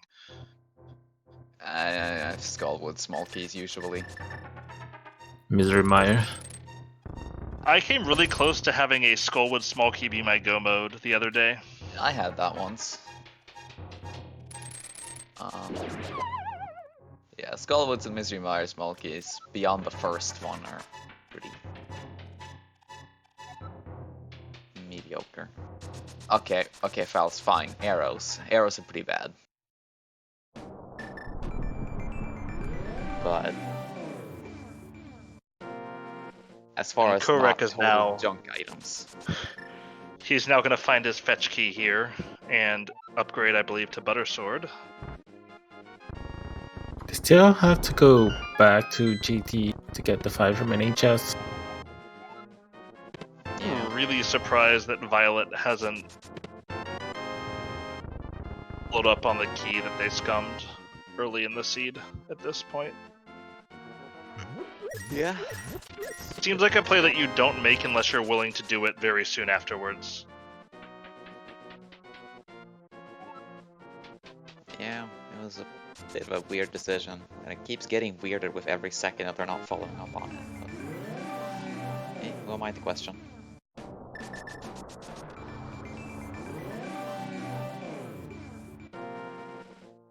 Saying this sort of Turtle Rock Dark Side connector is another one of those very important connectors, or a very useful place to find a ability to get to, because with the mirror it lets you check a lot of entrances really quickly that otherwise would be very painful to get to. Korak now will be able to fully clear out Eastern Palace in one visit, thanks to those boots. We'll get to see if So- this is the 7th crystal or not. Actually, on Correct's tracker, I see it marked as abandoned. So he may have found the map, actually. Yeah, I see. the Eastern Palace map was at the top of GT, I remember. But I missed him checking it. So, from what I see on Correct's tracker, the last abandoned is actually T-Stone. Yeah, because Ice Palace is. We've seen people beat Ice Palace and get a crystal, so that would make it that, yes.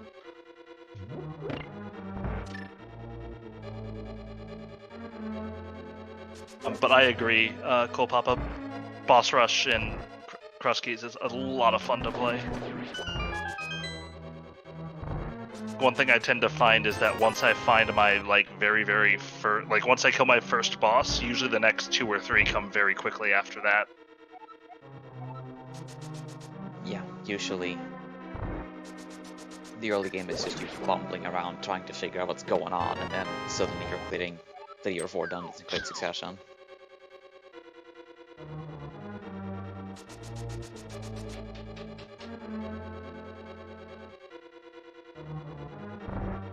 So, right side GT. Something you don't really want to skip as well in entrance is tile room. Yeah. Suddenly tile room becomes a lot more appealing when you're looking for like 10 items instead of just the GT big key.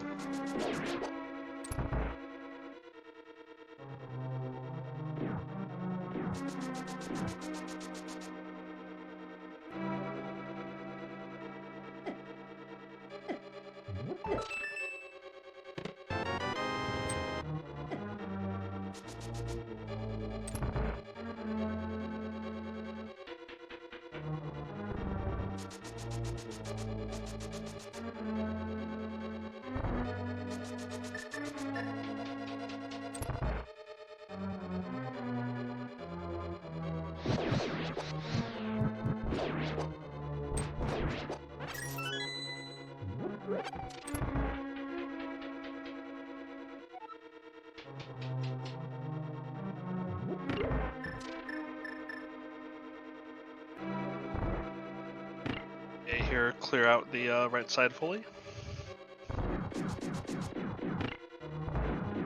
Is he gonna go for the climb though? Files, I believe tile room is a small key in vanilla game. I'm not sure though.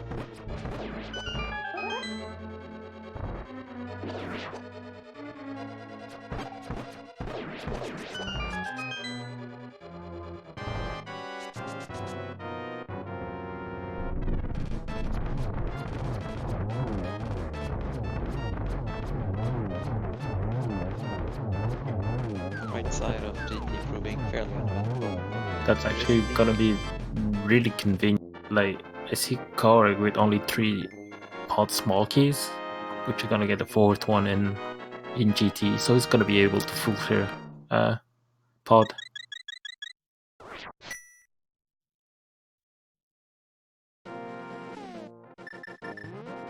Not without that big key though, and he doesn't seem too inclined. I'm not talking about Correct. Oh, correct, yeah. Ooh, that's actually a very good hint. I didn't see it the first time. That is a good hint. Okay. Missed it, what was it? The Thieves' Dump Big Chest contains the Ice Rod.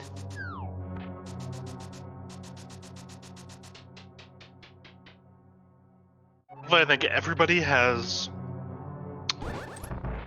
small key at this point. Yeah. It wasn't in Super Bunny, so with the fire rod. Yeah, it's quite early. It's the big key of Hera. Like at this point, we're missing Quake and the big The key small of... to desert, which opens up a couple more checks as well. Yeah, we need Quake, we need the Thieves Town Big Key, I guess. And that's it?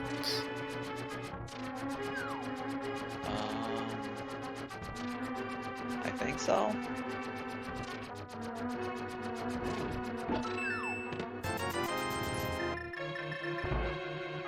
I guess the Thieves Town Big Key was one of those things that you didn't think you needed. Now you do. Apparently we needed to That get the hint ice you rod. definitely do.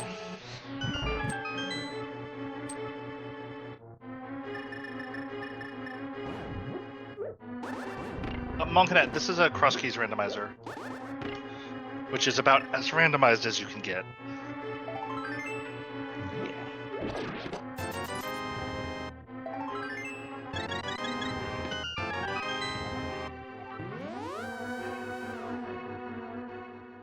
Yeah, Violet and Correct definitely gonna full clear pot now. AA's reluctance to climb Ganon's tower is really starting to be a problem now. Isn't that it would be super expensive for them to climb?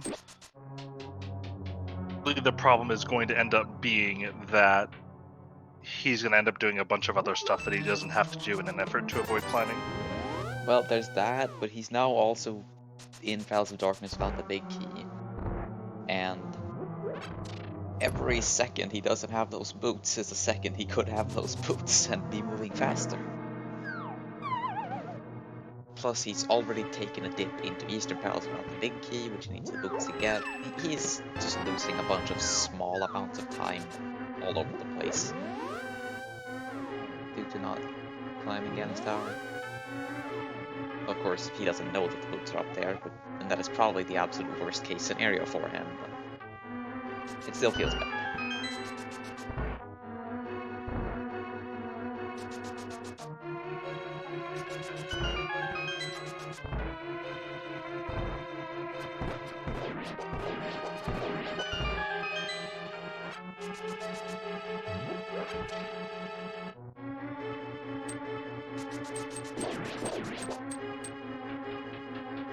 A little bit of a group high five, though, as we're now seeing 3 different runners sitting in pod at the same time. A little rare to see convergence of this level in cross keys, but Yeah, definitely very, very rare. nice to see.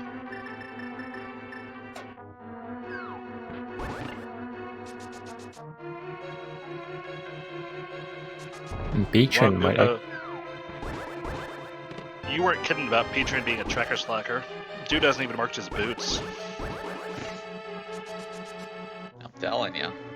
I have to yell at him every time I watch a stream to mark stuff on his tracker.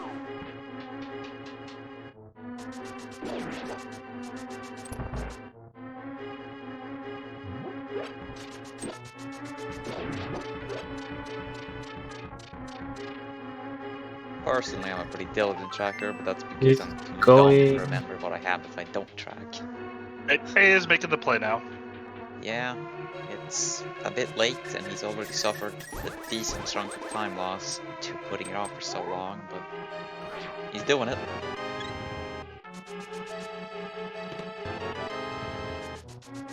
Better late than never, as they say.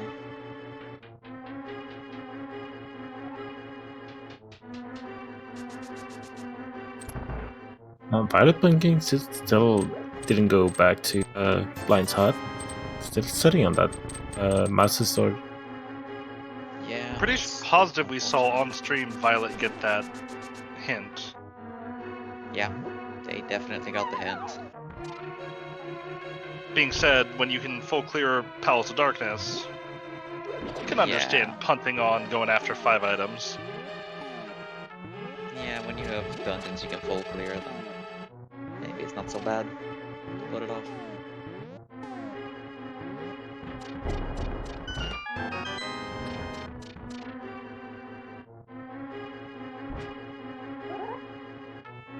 Now they're going.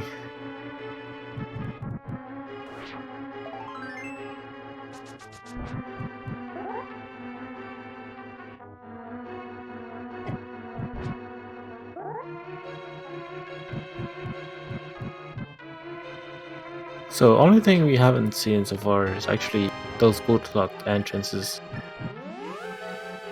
And I kind of suspect they're going to end up being...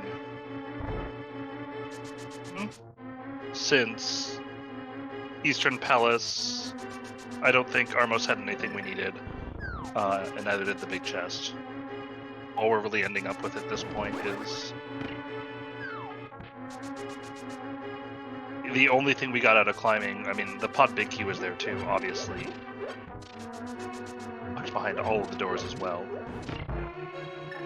I kind of suspect the boots are part of the logical progression there too. Yeah. Friday, you asked how they navigate in the dark. Practice is basically answered. Yes, Waste, the last pendant is Thieves' Town. There's a couple things that people, some rooms people just know really well. Also, a lot of people will use either sound cues from swords bumping to walls, or they will hold out their sword the entire time, which gives you a sparkle path and you can see where you are. I know what I'm doing, and I have maps that I pull up. Or if it's a room I'm not 100% confident in, I have maps I will pull up. Not gonna lie, I also pull some maps sometimes when I don't not confident about the room, especially the dark maze. Like, even though I'm pretty sure I can do it without a map, but I just feel like I need that just as a safety. I mean, I've done that so many times, so. I only ever really pull up a map if I'm doing Dark Maze and Castle Tower without the fire rod. That's the one that I always pull it out for. Actually, the Dark Maze in Castle Tower, I can navigate through it without a map for some reason, but pods, like, I always need one. Just it's psychological, I guess. Like, I feel better having it on my screen than not having it.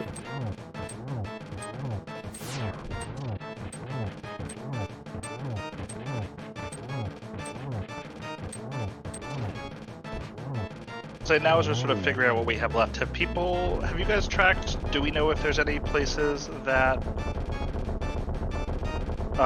like any big item caches we haven't found yet? I haven't seen Sir Shala yet. I mean, the Doctor Saha, they knew where Green Pendant was, right? I got that from a map, though. Tower of Hera is in the Mystery Mire entrance, but we need Quake to get in. Elgord, there was a hint for the Tower of Hera entrance. Yeah. But we have those 4 entrances locked by boots, for sure. Yeah, I don't think we've seen the Smiths, but I'm not sure if we've seen the purple chest. That's something. We did. AA went for it as well before going to the mire. I don't think we've seen. So we haven't seen the back of Mire, or we haven't seen the boss of Mire. Since the only person I think who's been there is AA, and he didn't have Kane at the time. You haven't seen Credits Ledge as well marching as on. Because we had the hint about it. Towards, I believe, his 3rd crystal of the seed. If I'm reading people's trackers correctly, P-Train is sitting there with 4 crystals and 1 pendant. Violet is sitting there with 4 crystals. Korek is about to get his 3rd with 1 pendant, and AA is about to get his 3rd. Probably get his 3rd soon. I think I'm actually surprised to not have seen him go to Ice Palace yet. P-Train finds the small key to Hyrule Castle, so he's now safe to come that small key. I think people have this like psychological thing where they just put off Ice Palace even though it's actually like a decent option. It's a very good option. Especially when you have the big key, like, why not? I would understand if you didn't have the big key, but when you have the big key, just go. Especially if you have the small as well. We're missing Quake, and we need the Thieves' Stone big key to get the Ice Rod, is that it?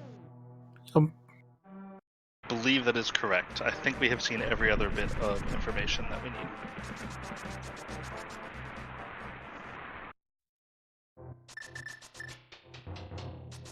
And once we find Quake, we can full clear Tower of Hera, since we know for a fact that the small key is there. Yes, Files. All 5 of the storytellers have hints.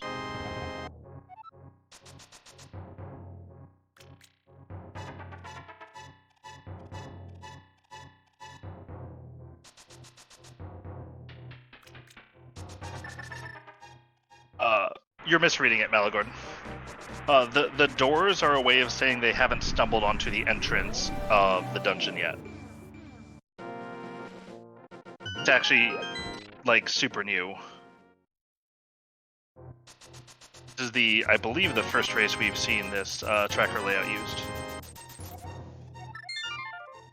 While people are actually seeing what the others did, I'm actually gonna admire that tracker that Tresco actually did. It's actually very nice.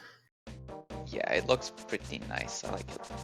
So yeah, I think the important information that isn't always conveyed when we see people do this is we're finally going to get someone checking the back of Sanctuary now. About time.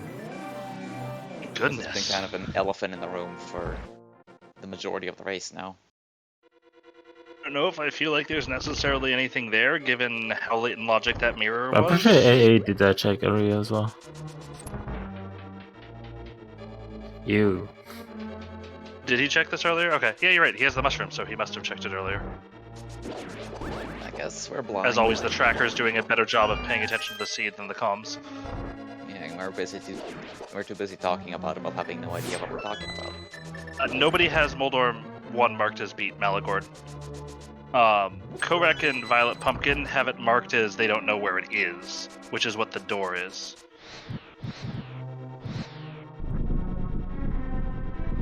Door is a sort of new tracker feature.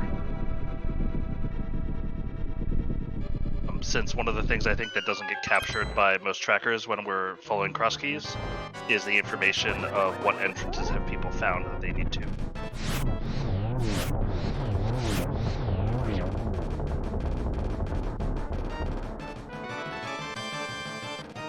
Broccoli guy giving us a nice hint that we already know that Spy Cave was 5 rupee.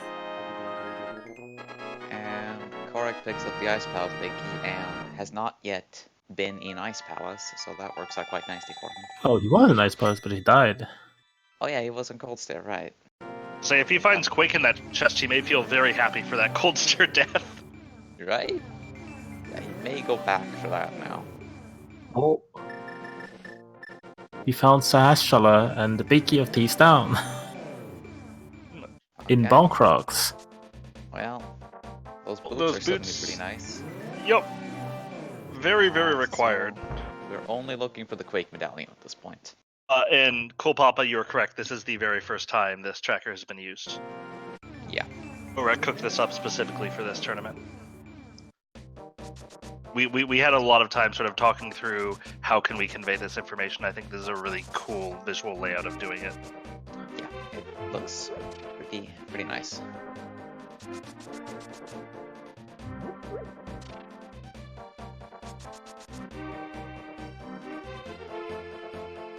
We're going to be getting his lamp here very soon.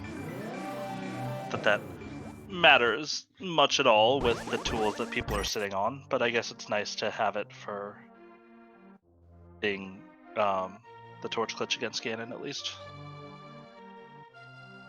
Yeah, which, given that the silver arrows have not yet shown up, might be quite nice.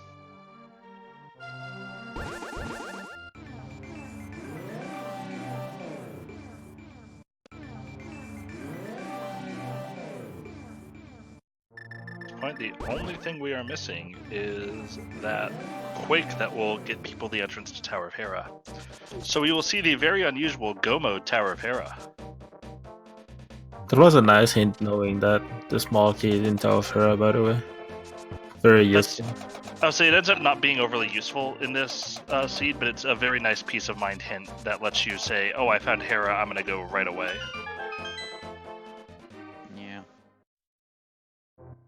It's just one of those things though, right? Whenever you get like a really, really nice hint, the rest of the seed just shapes out in such a way that it's completely pointless.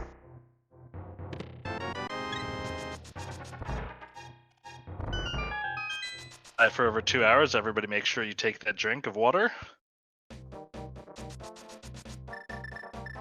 Just drinking a Coke Zero.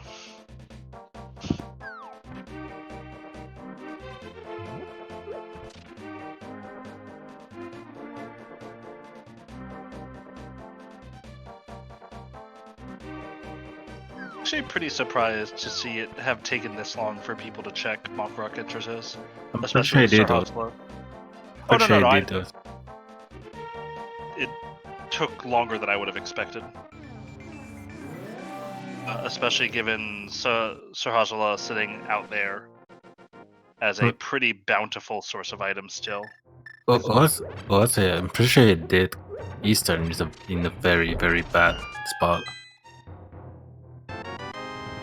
So might as well. You're here in Eastern, so He why not? has marked, and JR, Coke Zero is water with food coloring, so yes, it is.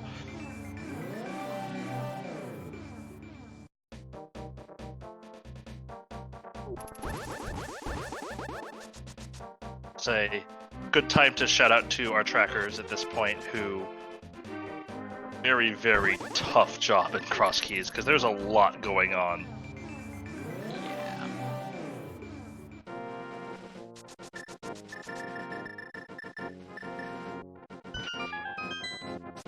Malagord, I would say I'm sitting in the IRC room, so I saw that you had to forfeit because of an emulator crash. That's unironically that's rough, buddy. That sucks. That really sucks. Sorry to hear that. And there is that promised ice rod on the train side. We'll likely see Trinex falling pretty quick after this. Yeah, I mean, might as well clear what you can. Maybe you're gonna get your Quake. I mean, I can't really think of many spots left that we haven't seen, so I feel like Quake can't be too far. Quake is an option. It's true. I gotta be honest, I'm surprised that it took 1 hour and 56 minutes for the first mention of Pedestal to come up on this stream. I think that's Clearly the first time I've seen it. Entirely different realm from speed gaming. We have a much more refined clientele here. And also, I'm not in Twitch chat spamming, "Hey guys, what's on Pedestal?" Good. Correct. With a hint telling us that Ice Rod is in Thieves Town Big Chest, which P-Train has found. Pretty sure It's not been half of spotted by my anyone. They all have the hint, that's the thing. yeah. I'm actually surprised. The people that got that T-Town big key, and they probably are a few, haven't gone there yet. So if I had that hint and I had the Thieves Town Big Key, I would be... I'm one item from Go Mode at this point, I'm rushing it. Yeah. So you might just find it in Thieves Town. Exactly. Even if you don't, you might... Like, it's something you know you're going to have to do anyway. I'm Important surprised and... P-Chain isn't just... Or does P-Chain not have the Turtle Rock Big Key yet? Oh, no, he doesn't. Okay. I don't remember what it was though. It was really early in the Yeah, seed. it I don't was remember early. where it was, though. Yeah. Oh, or wasn't kind no, of it wasn't desert. It was in desert. Actually, in desert. Oh, Behind the you're small right. I key. think it was on the right side of desert. You're correct. That's right, yeah.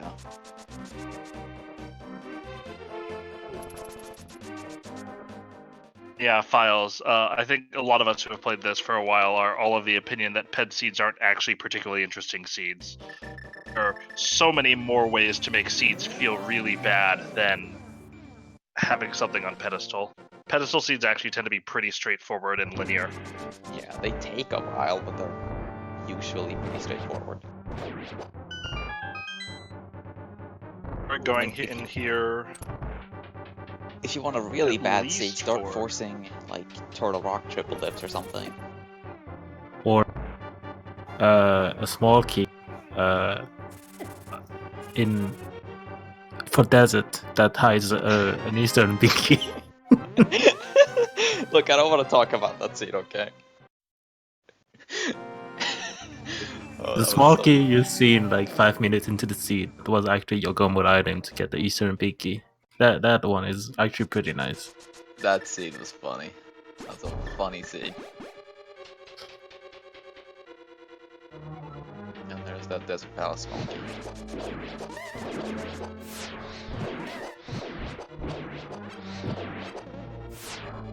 So Corey's gonna show us what's gonna be on Vitreous as well.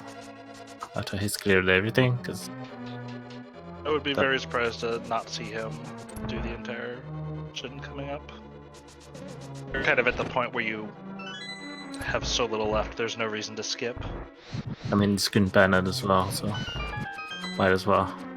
Well, Maligord, that assumes you know what you have to do the pedestal. You might not. Sometimes the Say, seeds won't give and you a as we both round the your full 2-hour supply. mark, this is not a seed that we will see that has anybody with a sub-2 time. Which isn't necessarily super surprising, although I think a lot of the better runners of this have at least logged a couple of sub-2s. Yeah, I've got 2 or a 3. handful under my belt. Moggoob over here is sitting there with the 5th best cross keys time of all time. Okay. Well, I mean, actually, PKR has like all 5 of the 5th best cross keys times of all time. It's fair. I Say think Korek actually has the 2nd best. Yeah. Just ever cross keys recorded with a 133. Yeah. Korek is in 2nd place with a 138. And 3rd place is sitting at 146, so that could kind of tell you just how fast of a seed that is to get this done so quickly. Yeah, and I think my PB was a 149, and that was a pretty crazy seed. In which I also god routed on top of it being a crazy seed. I haven't been doing any sub 2 for now, but I've picked up that the modes recently. There's that as well. I didn't play as many seeds as you did. So I definitely think this is a mode that people have gotten into a lot more. It's a really scary mode to start with,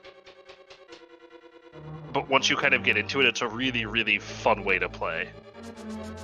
I agree, Files. Rando PBs are a pretty nice meme, but... Especially for people who like to think of their routing as good, because I think this is kind of like insane difficulty is except for routing instead of for execution itself. In a sense, yeah. As someone who couldn't execute his way out of a paper bag, I support that.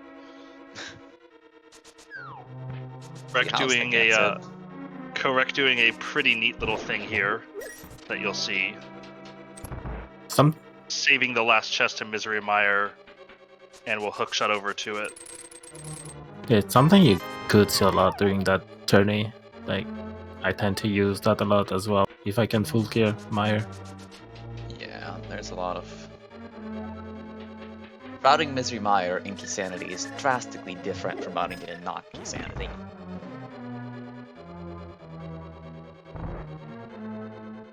There's not nearly as much back and forth to open all the chests.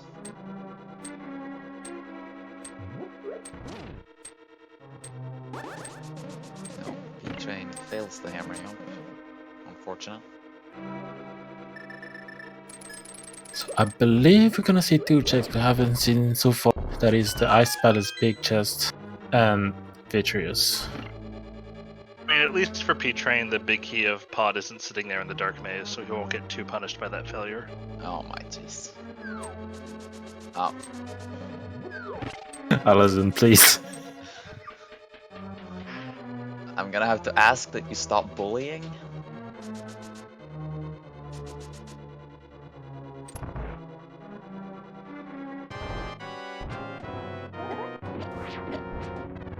Train with the race-wide reminder to everybody to make sure that you're actually equipping something and not the mirror when you...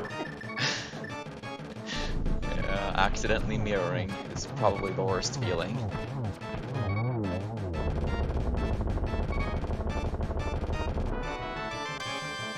Not on video.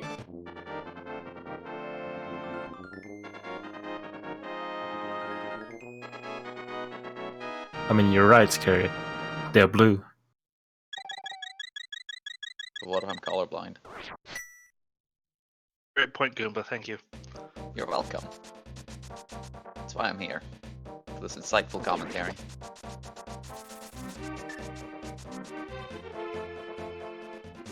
We're now going to start seeing the runners all sort of catch up with each other in different locations as their various paths will cross.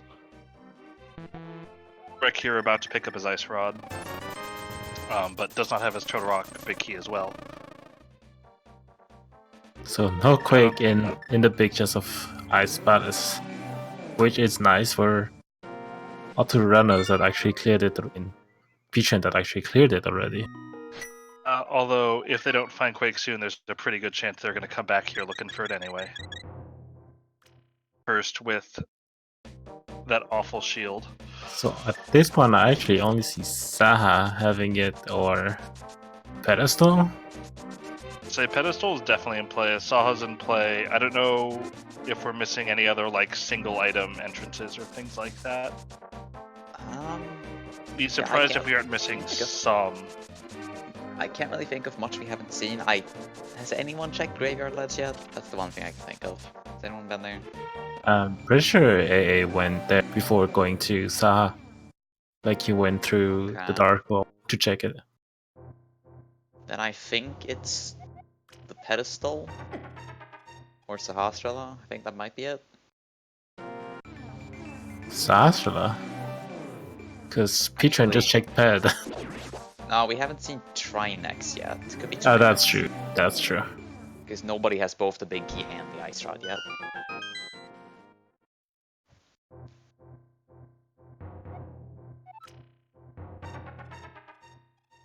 Finding out some information he already knew.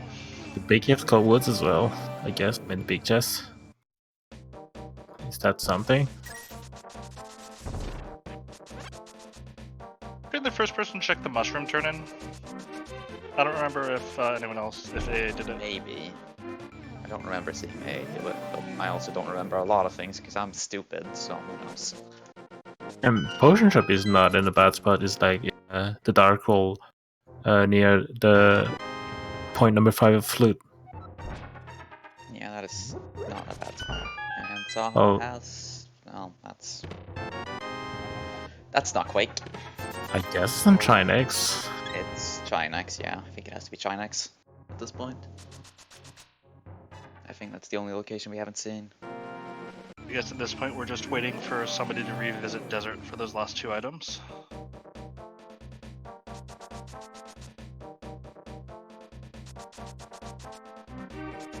Like, it's really surprising when you see people route things completely different ways. Like, I could never imagine making it 2 hours in the scene without checking the front of Skull Woods, for instance. Very frequently I will check, like, if I get a connector there, I'll frequently check it sub 10 minutes, much less. We had the hint for the back Skull Woods, so that is Fountain Ferry. So yeah, that's a bad check for AA. Yeah, I usually find myself putting off the front of Skullwoods until I have at least the big key or the fire rod. And that makes sense. I think individually as runners you get just certain checks that you get attached to for various reasons. And front of Skullwoods is definitely one for me.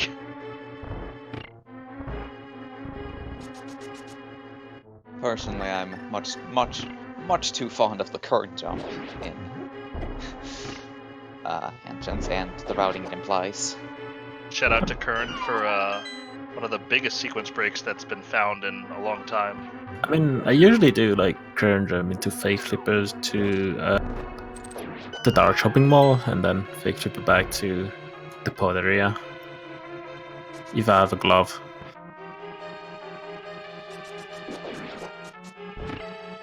Yeah. The only problem with that route is you very often risk having to go to the Dark Shopping Mall area multiple times if you do it too early. But no route is perfect, I suppose.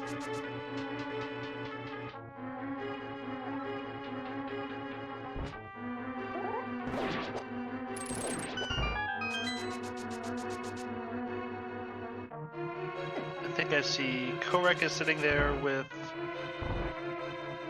the... Oh, if... Let me actually fix my quality. The AA also has that big key in question. He definitely He'll did. likely be... Yeah, He will likely be coming up and killing Trinex, so we will hopefully see Quake, I although... believe all of our runners got the Ice Rod hint. Was just sitting in pod. There's no way nobody didn't get it. Pod's been fully cleared, right? Yes. I think all of our runners have cleared pod almost fully. Like, it is not even going for the hint at this point. I mean, with 2 hours into the seed. Few checks left. I mean, it has to be on Trinex.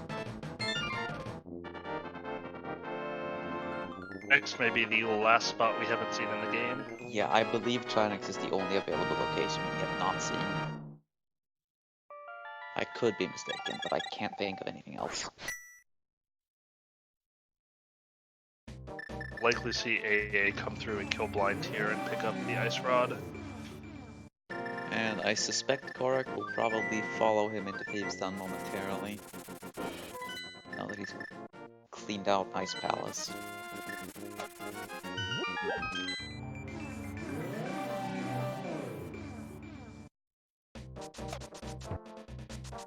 Be sure we're going to see everybody at River 6 Crystals very soon.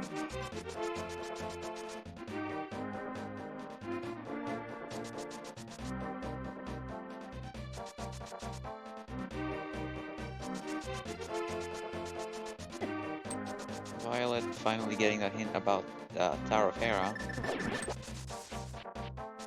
Although may have narrowed that down regardless, given that he has probably checked almost every entrance at this point.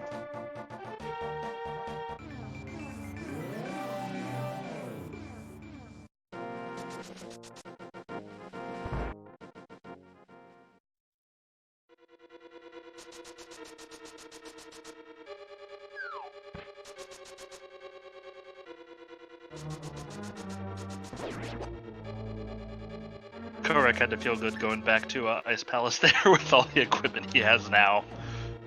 So he can show that stupid eyeball how he feels. Right?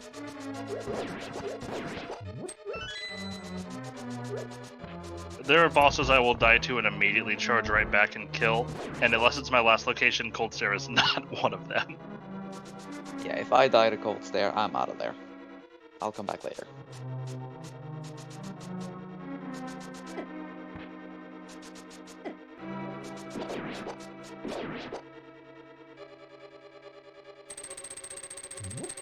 Alright, this is Ice Rod. I suspect Yeah. we'll see AA go straight for Trinex. Yep, he is. A will be the very first person to hit 6 crystals. Walks directly into Laser Bridge. He does pass go. He does collect $200. And if we haven't collectively forgotten something, he will probably be getting his Quake Medallion from Trinex.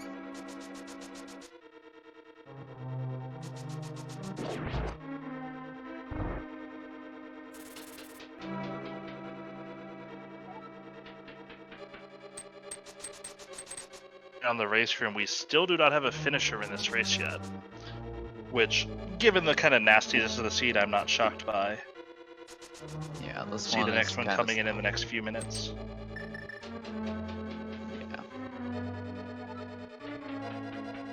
Especially if we are confirmed that we are correct and Quake is in fact sitting on Trinex. Yeah. If that is the case, then we're definitely looking pretty good.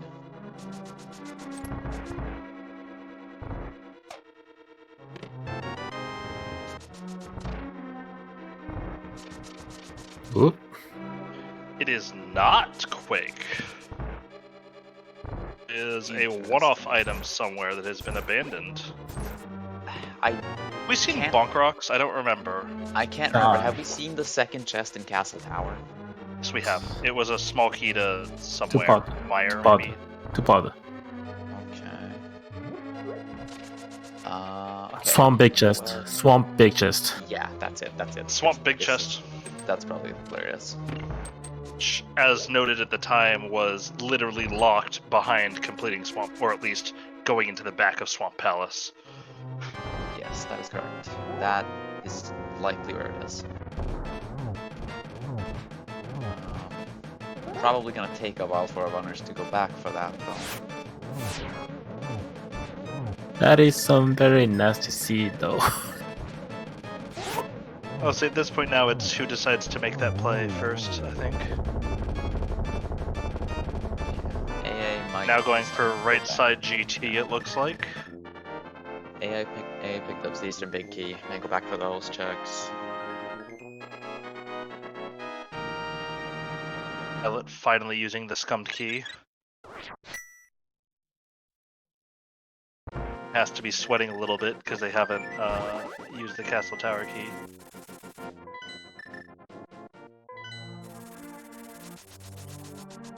Haven't used the they haven't gotten the Hyrule Castle key. Actually, not sure what they're doing right now.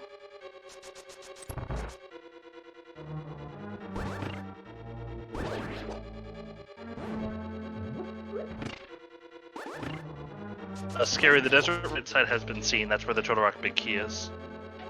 Yes. I believe Korek and AA both scummed the Desert Key at the start. That is correct, I believe.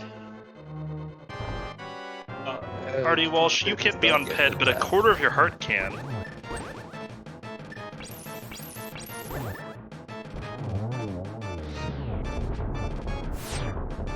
Korek manages to shut up Trinix Ice Head before it gets the ice path off. I think the real question here is, will any of our runners get to 20 hearts? Given the heartbeats on the pedestal, the answer is probably no. But one can dream, right? So, at this point, servers are in Hera, right? So do you stop to get them or not? I would probably check the compass chest on my way up to Moldor, but no more than that. I agree.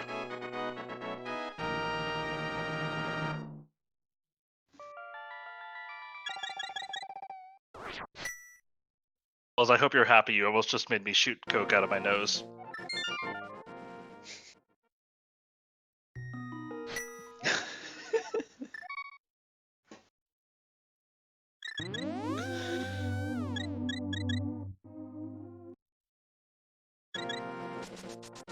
I'm not really good at this, Malagord. First Take some time having practice. this habit.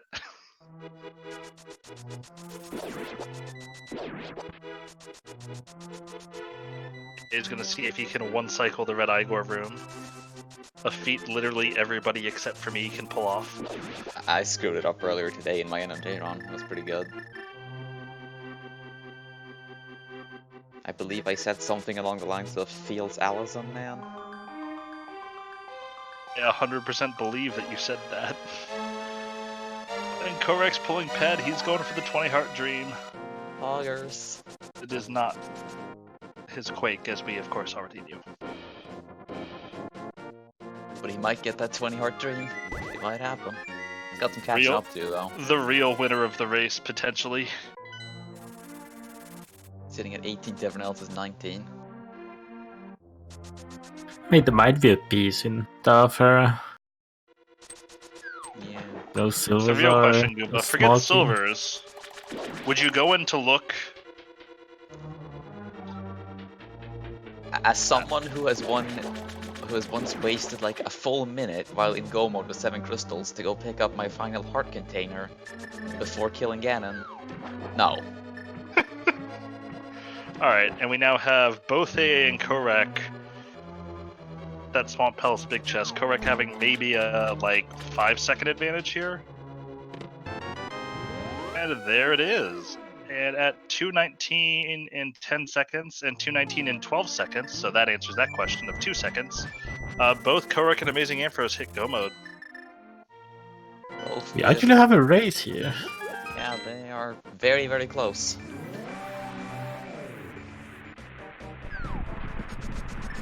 So I would usually give Korek the execution edge, but I mean, it is less than the difference of a single fall to the Tower of Erebos, so. You know what could make the difference? Silvers. Silvers could make the difference if one person goes for them and one person doesn't. I suspect neither of them will, though. I They suspect may they'll check the probably one both. chest. Nope. Korek will even check, go downstairs to check. I would just check the compass chest, but I certainly would have had my mirror ready before that if I were going to do it. Actually checking them all. Oh, he's going to check both. I would have checked them, but on my way out, if I was going for them. I mean, silvers. And A now is nursing a slight lead, but he may skip, like, at this pace, he may skip all the chests.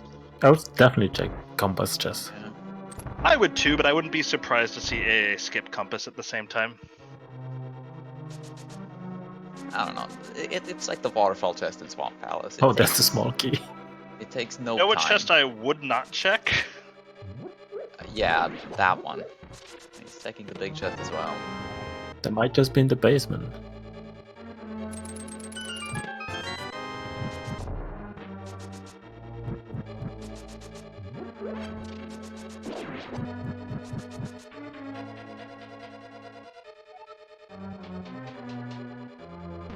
A is approaching the Tower of Erebos right now. I mean, they also may just not be here at all. It's possible they're locked behind the Ganon's tower entrance. Or Sure. on red bomb. Yeah, that as well. Oh, and Or that's it could be in the big chest of Skull Woods, but Korek. That too. Yikes.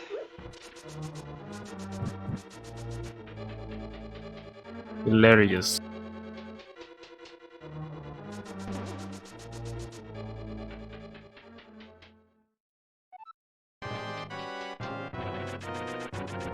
Maybe silver arrows are actually on Ganon, even though he doesn't drop an item. Korek avoids getting pushed off the edge by the Tower of Erebos. Who shall not be named. Vijay, meanwhile, has also chased down his quick medallion, following in the Tower of Hera shortly. And just now, we've gotten our first two finishers. Plasma Kappa and took first place with a time at 2:21.18, and Faraime came in second place at 2:21.46.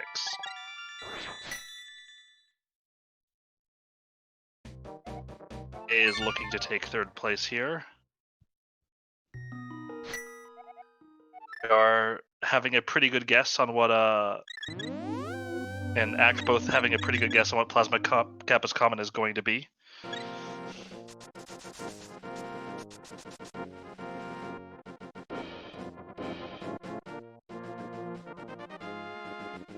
He actually he asked for help when he's joined, but he's actually taking the "Hey, let's not talk in race chat while people are running" very well and has not yet asked for help.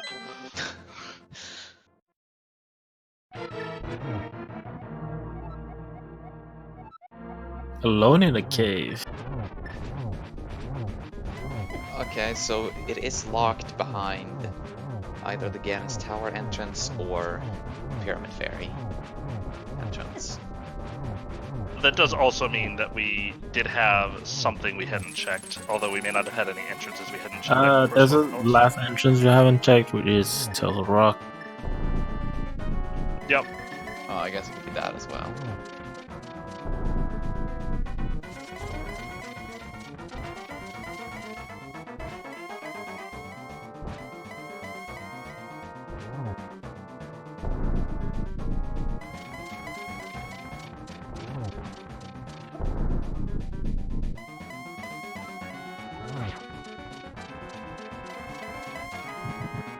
As AA is coming into phase 4 right now. Third place overall finisher, slightly ahead of the stream, spoiler alert. 2:24:05 time. Rec may be taking fourth here directly afterwards.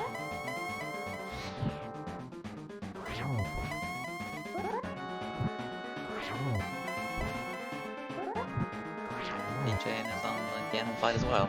With P-Train also coming in very hot. As Violet is now going to kill Trinex and find out the bad news.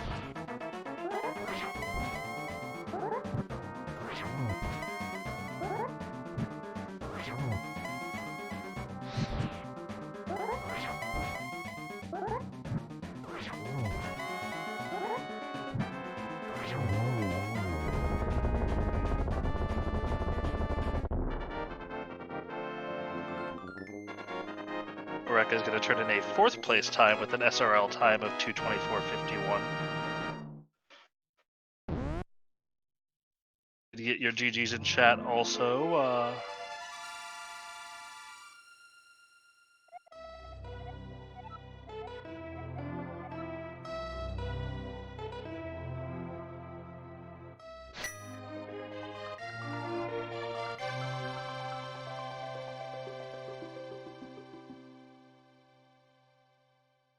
Violet is going to take down Trinex here.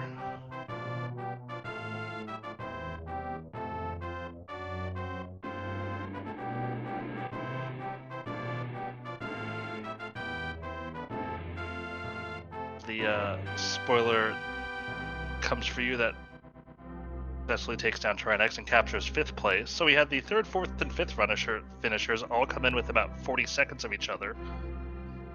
Yeah, pretty good stuff. Violet coming in with the seventh crystal at least by that point.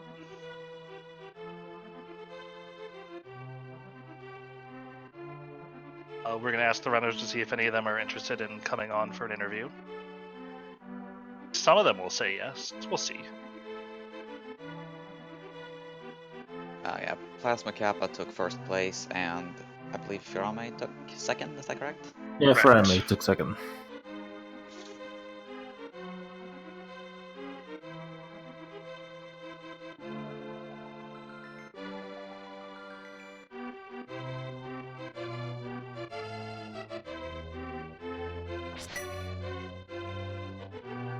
It is now making the play towards the pedestal. Sure if this is the 20th, if this is the last heart piece that they need, but if so, I think we can all agree Violet would be the real winner of the seed. Oh.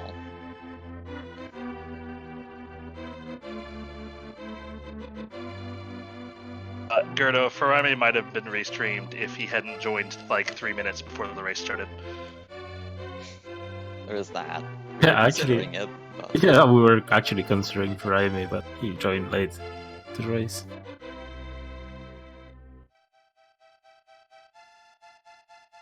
I suspect Violet's gonna come in and finish here pretty soon.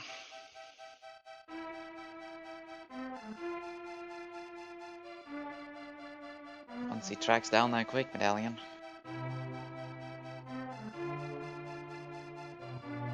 I did claim that I rewrote the tournament rules so that if Firame gets first place, he does have to give an interview.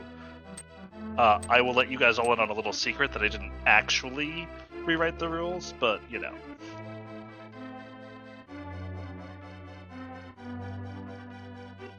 But you're like an admin and stuff. Surely that's within your power. Oh, it is. I just didn't do it. And Violet now is going to do several feels bad checks here.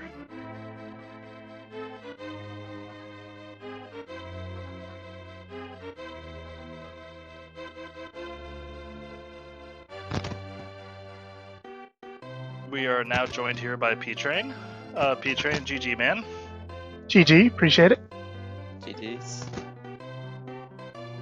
What was quite the seed you had there? Yeah, the opening of that seed was insane. Yeah, there was a lot of stuff picked up very quickly. I know it feels really good to get a glove super early. Yeah, glove, hammer, and pearl. Oh, so yeah, and you were one of the runners who I think went in and decided to climb GT. Yeah, the first time I went in GT, I did climb it. Validation boots. First, that was a first for me. Appreciate it. Yeah, that was. I believe you were the last person on Restream to find Ganon's tower, but you may have been the first to climb it. He was the. I would say Korek was the first, but P-Train was right on his heels. Yeah, honestly, climbing GT felt like a bad decision at the time because I had just found, I think we found Mirror in GT and a couple other things that unlock locations. So as I was climbing GT, my thought was, the routing will work out kind of nice. I found the Mirror. I'm going to clear GT. I'm going to get an item, from the Lumberjack, which I knew was at the pyramid. And then I can use the Mirror on top of the pyramid. So the routing kind of worked out nicely. But at the same time, I was like, man, I really should be on Death Mountain right now. Like, that as I was climbing GT, that's what I was thinking. That definitely makes sense. But I know I mean, we had differing opinions. I was strongly advocating for climbing right away. Both Goomba and Lin were saying that, I mean, really, it was a defensible decision to climb, and it was a defensible decision to not climb. You had literally everything you needed logically to be able to climb, and that always makes me scared, as Violet here is about to hit go mode with the Quake. Oh yeah, shout out to Fetch Quest keys, both the Desert Palace Small Key, the Tower Desert Palace Small Key, the Swamp Big Key. Also was not very happy to clear ice and then immediately find the big key on land mode. So I was worried about that like the entire seed. Well, I guess technically the Thieves' Town small key wasn't required, because knowing that the ice rod is there going in, you could just opt to spend the key there instead of doing the rest of the dungeon if you didn't have it, I guess. Yeah. But that one was pretty freely available, so at least, so that's not so bad.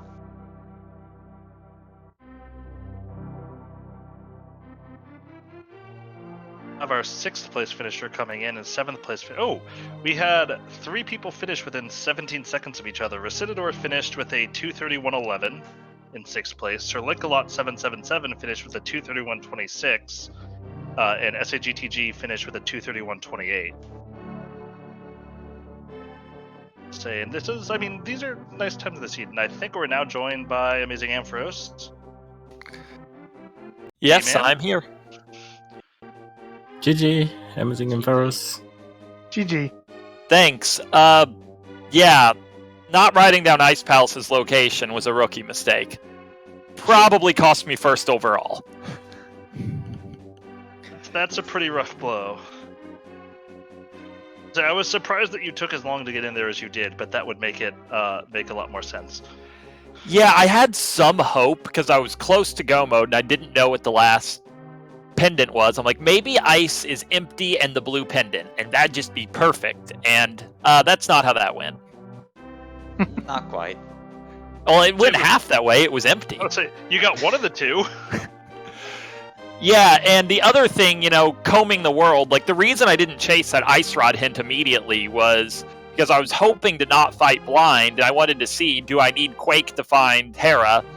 I confirmed I did, and then, I wanted to try to find Quake in places I'd have to go anyway, and then make the play to Thieves for Ice Rod. Where was the Ice Rod hint? Because I don't think I got that. Pod. Balance of Darkness. Oh, okay, I think I already had Ice Rod by that time anyways. Yeah, I had the Thieves Big Key really late, so... I think a lot of people had the Thieves Big Key really late. Pretty much. Well, yeah, because the Thieves Big Key was with Sahas, right? In his building. And in order to get there, you had to have the boots from Validation Chest. And, when I went into GT, I was totally ready to climb because I'm like, man, I have every piece to full climb GT, 4 GT small keys that puts finishing it in logic. There's a really high chance of value up there. But then when I found the mirror logically behind all the GT small keys and was thinking about how the bow was still technically out of sequence, I hadn't found either invincibility item or mirror shield. I was like, maybe upstairs is a red herring and it's really about this mirror. Certainly the mirror was important. That's exactly what I said in the commentary. Like, yeah, you found the mirror exactly here. The fourth key might be just for that. We had a really good debate going on about whether you should climb GT or not afterwards. I climbed GT, but as I was climbing GT, I was like, this is a bad decision. Oh, so yeah, Korek and P-Train both climbed GT. Violet and AA both left. I mean, Korek Phase 4. took death. Very bad ones. Yeah, he had a couple really tough he ones. needed to gamble to make up time, so he climbed it immediately. Yeah. Korek took a very, very early Ice Pal or a Cold Stare death, and also died in hookshotless left side swamp, left chest and the right chest, which about as bad of a death as I can think of taking there.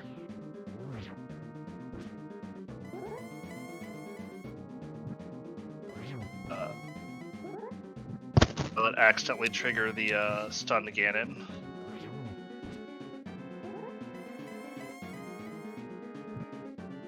Do we know where silvers were at this point? Assuming either has confirmed in Twitch chat that it is in the GT entrance. Yes. Oh wow. Hope people have practiced their silverless, which I assume most people have, but... While we were talking, Megawatt finished in 9th place with a 232.04. Barring snipes, we're probably going to see Violet Pumpkin finish in 10th place here.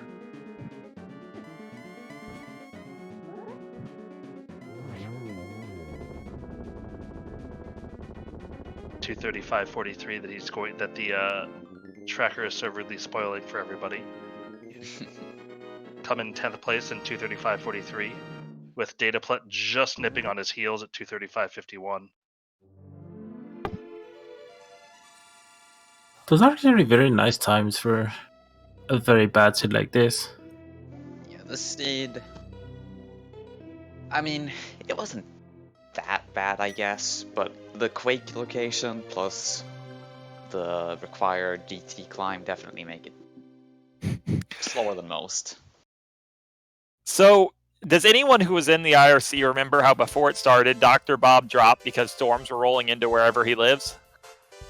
I assume you live near him and just got I must, because, yeah, my power flashed right there, and I just thought as soon as that happened, man, that is great that didn't happen during the race. Yeah. That would have been a bad beat. That's both rough and fortunate that it didn't happen until now. It wouldn't have hurt me that badly because I play on emulator and my laptop would have just tanked it, but certainly it would have interfered with the restream. Yeah. Yeah, I imagine this was a pretty good restream because we all finished, like 3 of us finished like within 2 minutes of each other, I think. It was real close at the end there. Yeah, am I correct to assume Quake was everyone's go mode? Yes. Yes. It's actually funny because both Correct and you, AA, went for some checks in Hera to get the silvers. It just, like, with what I'd done, like, what was my completion rate? 193? There was really little left, and the odds of the upper half of Hera having silvers were, I mean, it had to be at least a 1 out of 3. Saying Violet's not going to be joining us for the interview, but they will be hopping into Twitch chat in a minute or so. So if you have questions for them, that would be a good time to ask them. So speaking of those silvers, I didn't check the Turtle Rock entrance, obviously. I'm wondering if that is our Alone in a Cave or if it's the GT entrance. It's the GT entrance. Farime confirmed that it was GT. Yeah, and what would that be? Cave 45? Is that the one we didn't see? He said Bonk Rocks, I think. He said Alone in a Cave. Well, yes. He said Bonk Rocks. He said Bonk Rocks. Did he? Okay. Yeah, I think we saw K45 somewhere. Yeah, I couldn't remember. I don't really remember seeing Sank Bonk either. I don't keep track of single caves with random bad items. Yeah. I just don't really track non-dungeon entrances. I just remember if I found the big ones like Paradox Cave, Hype Cave, Blind Sod, etc. So yeah, this seed was actually pretty aggressive with giving us a lot of really interesting stuff to do early. I felt really good about how my early game routing worked out. Same. It was very good I had indeed. like a sub 9-minute Pearl or something like that. I mean, really I didn't early have the flute. Pearl that fast, but I just was able to check a lot and was given a lot of decisions, and I felt like I avoided hanging myself with them. A's route was definitely one of the best we've seen on Reach. And Oh, so I then think- the GT climb happened. That's where. So we your lost early a lot of route time. was definitely the best of anyone. Yeah, You you made a definitely very understandable decision to not climb. you but hit it a did very hurt you. good route, but lost a good bit of time to getting those boots so much later than the other runners. I don't know But- how badly the boots really burned me, because I had mirror and flute, so that minimized, like, it's not like I was Yeah. walking long ways across the overworld. Thing that I mean- probably And burned I you was the going most- to check everything I did for Quake probably anyway. Yeah, Think the that big probably- thing probably is Yeah, that go you Goomba. went into Palace of Darkness without the big key and then got it in GT like right after. Yeah, that was pretty annoying. I would have been doubly annoyed if Ganon had said, "Did you find the silver arrows in Palace of Darkness?" Because the pod big chest was the last spot in the world. I was pretty well decided on that. Yeah, that makes sense. Because, yeah, and I was pretty sure, based on how many strong racers were in here and the fact that no one had finished, that Bamos Monolith was wrong. So I was thinking it was almost assuredly either Swamp Big Chest or something from Vitreous, either his drop or the green pendant. Yeah, Yeah, I went although- into ice without the big key, and based on the runners' times, I was like, there's a good chance it's probably not Ice Palace, which I don't know. I felt all right up until GT. After GT, I felt like it just went downhill. I did Thieves Town without the big key, then I went back with the big key. Of course, no hint, so I had no idea the ice rod was there. That was purely looking for other stuff, and then I did all of Meyer, looking for Quake as well, and just as the checks started going down, turned in green pendant, thought about pulling ped, but I checked it first. It just, I don't know, after GT, I felt like this seed was slowly taking a turn for the worst. I mean, Quake was in a pretty trolly spot because, like, almost all my decisions, as soon as I found that hook shot, were based around, I want to find the dam. And then Swamp gave you the mitts that led straight to GT. It felt like, this is the true path. I've found the way through the seed. Then you get the mirror, and you have a big decision, and the world's open, and you just have to go back to Swamp. Yep. It's hard to avoid Misery Mire, though, when you have, like, literally every key you need to do the dungeon with. Oh yeah, I did everything in Meyer other than the boss, because when I found Meyer, I didn't have Samaria, and I just didn't go back.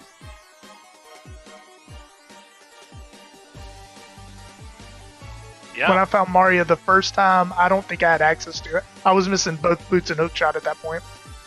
So I skipped it until I just got everything to do it, and I was like, hey, this is the most item-dense location I have. So let's hope that either Quake or I think at that point I was still looking for the TR big key as well. Yeah, I just put off that right side of the world for a really long time because I had so many other options. I was hoping to double it up with the mirror, which I actually got to do. So I found Meyer really late, and then I don't think Meyer had anything, did it? I don't believe so. think so. Yeah, And Green the Pendant other was big point of garbage, too. intrigue, I stole that desert key, like, right away, and I got the TR big key, and I'm like, that's probably required, let's just keep it. When I saw desert was a crystal, and I still didn't know if PR was a crystal, but I knew 5 crystals, I got a little nervous about my decision. Yeah, we were talking about that on Restream at the start. We were having a bit of a debate on the whole key scumming thing. Because, like, it's the right thing to do to key scum if you get a big key and keep it. If either desert's a pendant, or that other place is a crystal, regardless of whether desert's a pendant, or if you just happen to find the desert small key on the way and that big key is convenient along the way. And TR big key is one of the most convenient, so, like, it was really hard for me to hard reset that. I couldn't make that call. Yeah, that's why I very rarely actually bother key scumming, because sometimes you get those decisions that are really hard to make, and you just kind of have to make something up on the spot. Yeah, if TR had been the last pendant, that would have been really bad. I mean, not really. I would have still found Desert Small before Quake. When I saw that there was some actual value on the Landmo drop, I had a bit of an eye roll because it was like, man, everyone else did Ice way before I did because they found this Ice Palace Big Key really early, right? Yeah, I went into Ice without the big key. And then immediately killed Landmo and found it. Like, that was like literally my next check after Ice. I found it really interesting. P-Train's first two bosses killed and crystals were different than both of the bosses that AA killed. You guys had the first 4 crystals combined on the restream. Yeah. You had completely different bosses. Well, my 2 were Swamp and Skull, right? Yeah, And P-Train had, I think, Ice and Desert. Yeah. Yeah, I was late to the Mitts, so I feel like that was, which, Mitts were in Swamp. So it took me a while to get to Swamp. I actually was on my way to Mire and realized I could, I didn't have the big key, but other than that, I could full clear Swamp. I was like, I really need to go clear Swamp over Mire right now. So I think at that point I knew that Mire was a pendant. But on the topic of key scumming, I was fully, especially given where Sanctuary was and where Hyrule Castle was, I was fully prepared to key scum the Hyrule Castle key, one of the Hyrule Castle keys.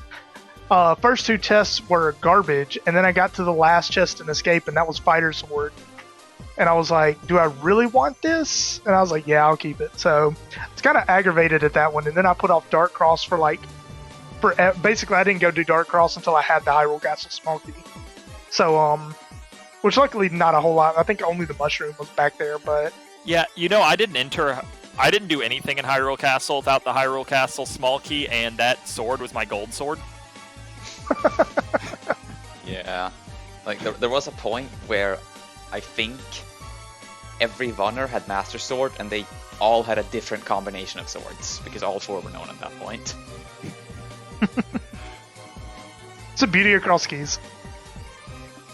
Yeah, you can just make a whole lot of different decisions. Like, my whole thinking with putting off the castle is it's not really very good items per minute, and if I just find the Hyrule Castle small key, the decisions become free, and if I start running low, then I can make the calls. It's really fast to get back there. Sank Save Warp is 1 screen away. Yeah, definitely makes sense.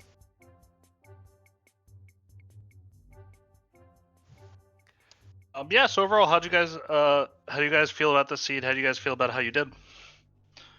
I think it was a really interesting seed. It definitely was a seed that presented you with... I mean, cross keys, I think, gives more choices than other modes anyway, but I feel like this really accented that. On the other hand, it was kind of friendly to newer players because it did have early Pearl Hammer Glove, and that meant you weren't as connector dependent as other seeds. So that was a nice thing for people doing their first qual. I felt pretty good about how I played for the most part. My boss fights were kind of icky, but it is what it is. It's not the most important thing in a mode like this. Losing Ice I feel terrible about, but oh well. I'm still happy with my placement, even if I'm not happy with a mistake like that. Yeah, I feel pretty good with the way I played. I was super worried being on this particular restream because I know Violet Pumpkin's a very strong entrance runner. I know Korik is a very strong entrance runner, and of course, AA created the entrance randomizer. So I'm just like, oh, great. And then there's P-Train. So I fully expected to get steamrolled. And when I climbed GT, found the boots and the pod big key, I really felt like, okay, I have a chance of doing decent. And then to finish as close as we all did, I'm really happy with my performance, honestly. This is a really good first qualifier for me. Don't forget the half magic was up there. I'm sure that was useful in a variety of situations. So, yeah, I still bought a blue potion for no reason. The moment I bought it, I was like, I get gold sword, red mail, and half magic. Why am I buying this? I made a snarky remark about it being very worthwhile to climb GT when you guys found the half magic, and then it was very worthwhile to climb GT. So I was really sad that for the first time ever, Spike Cave was natural to route in, and I did it out of sequence, and it was 5 rupees. That That broke my heart. And That was the hint later about- hinted at as well. Oh, I didn't find that one. Yeah, there was a hint somewhere that said Spike. I think it might have been like the bonk rocks behind Dark. No, I didn't do Dark Bomb Shot. Maybe the Graveyard bonk rocks was- behind Link's house. The broccoli that was in King's It was 2 broccoli, entrance. Yeah, I stopped taking hints after I got the Ice Rod hint, really, because once I knew that, I knew it was Quake for Go mode. The odds that a hint tells me where Quake is, just very low. Yeah, especially with how much you rolled we checked.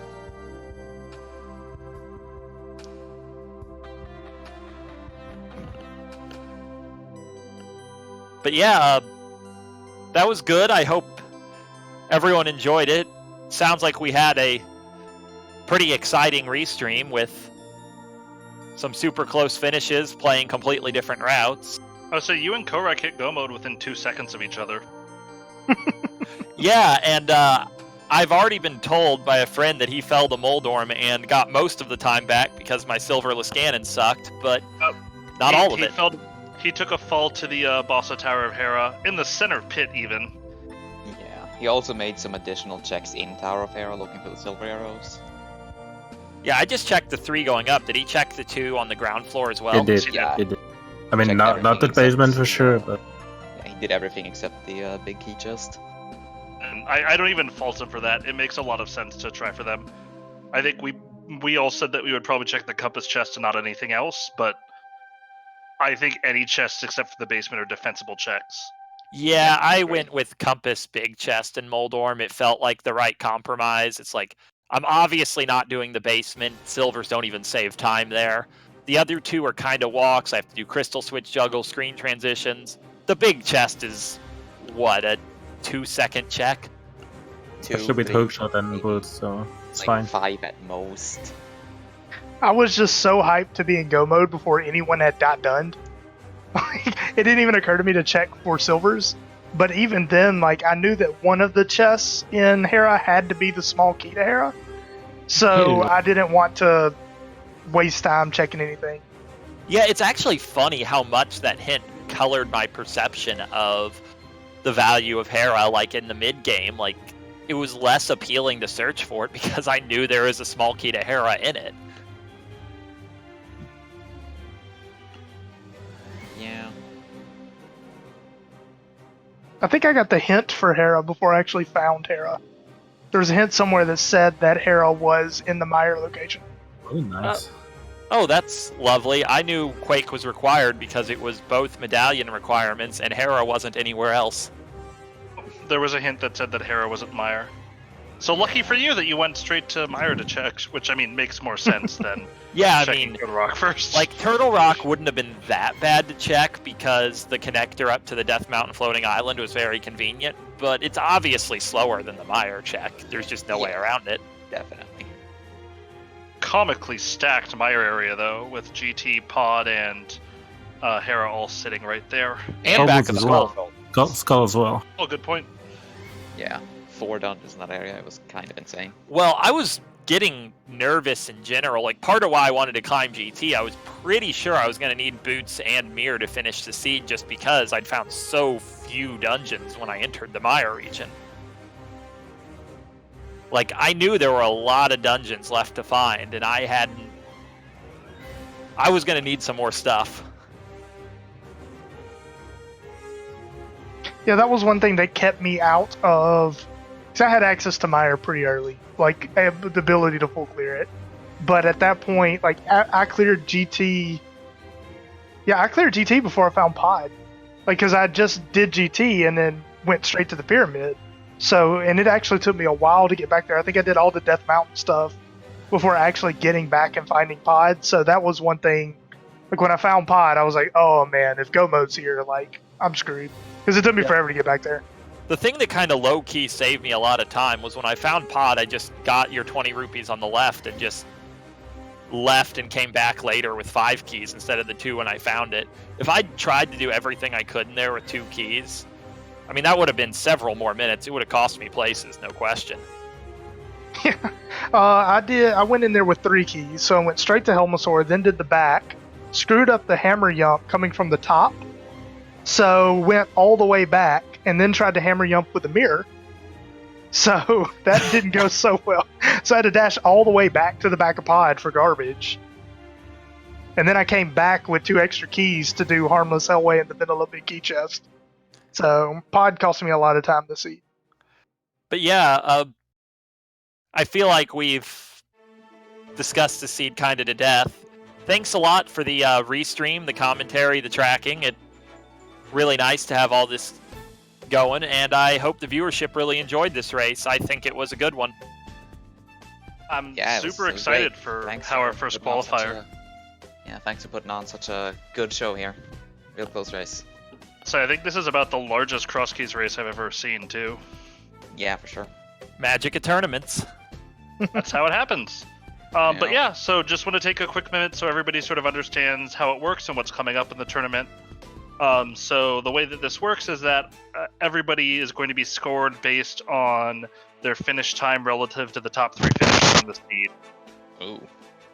I thought it was the top 25% of I'm sorry, you're right. It's top 25%. That's the wrong metric. 25%. I'm the one who fought for that instead of top 3 even. But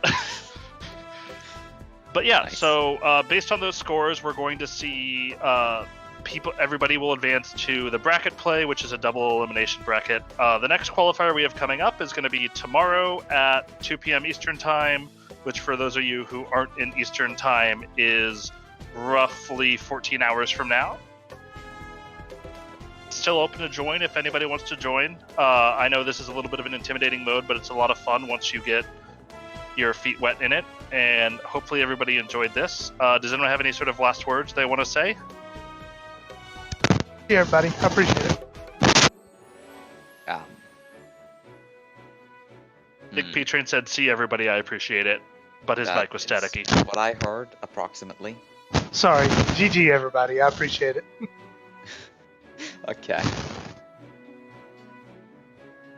Well, then I guess it's going to wrap up. I just want to thank everybody, all the other commentators, all the racers, especially all the trackers, who this is a nightmare job to do and did a really good job throughout the stream. So thank to all of you. Of course, to everybody who came out and watched, and hopefully you all enjoyed.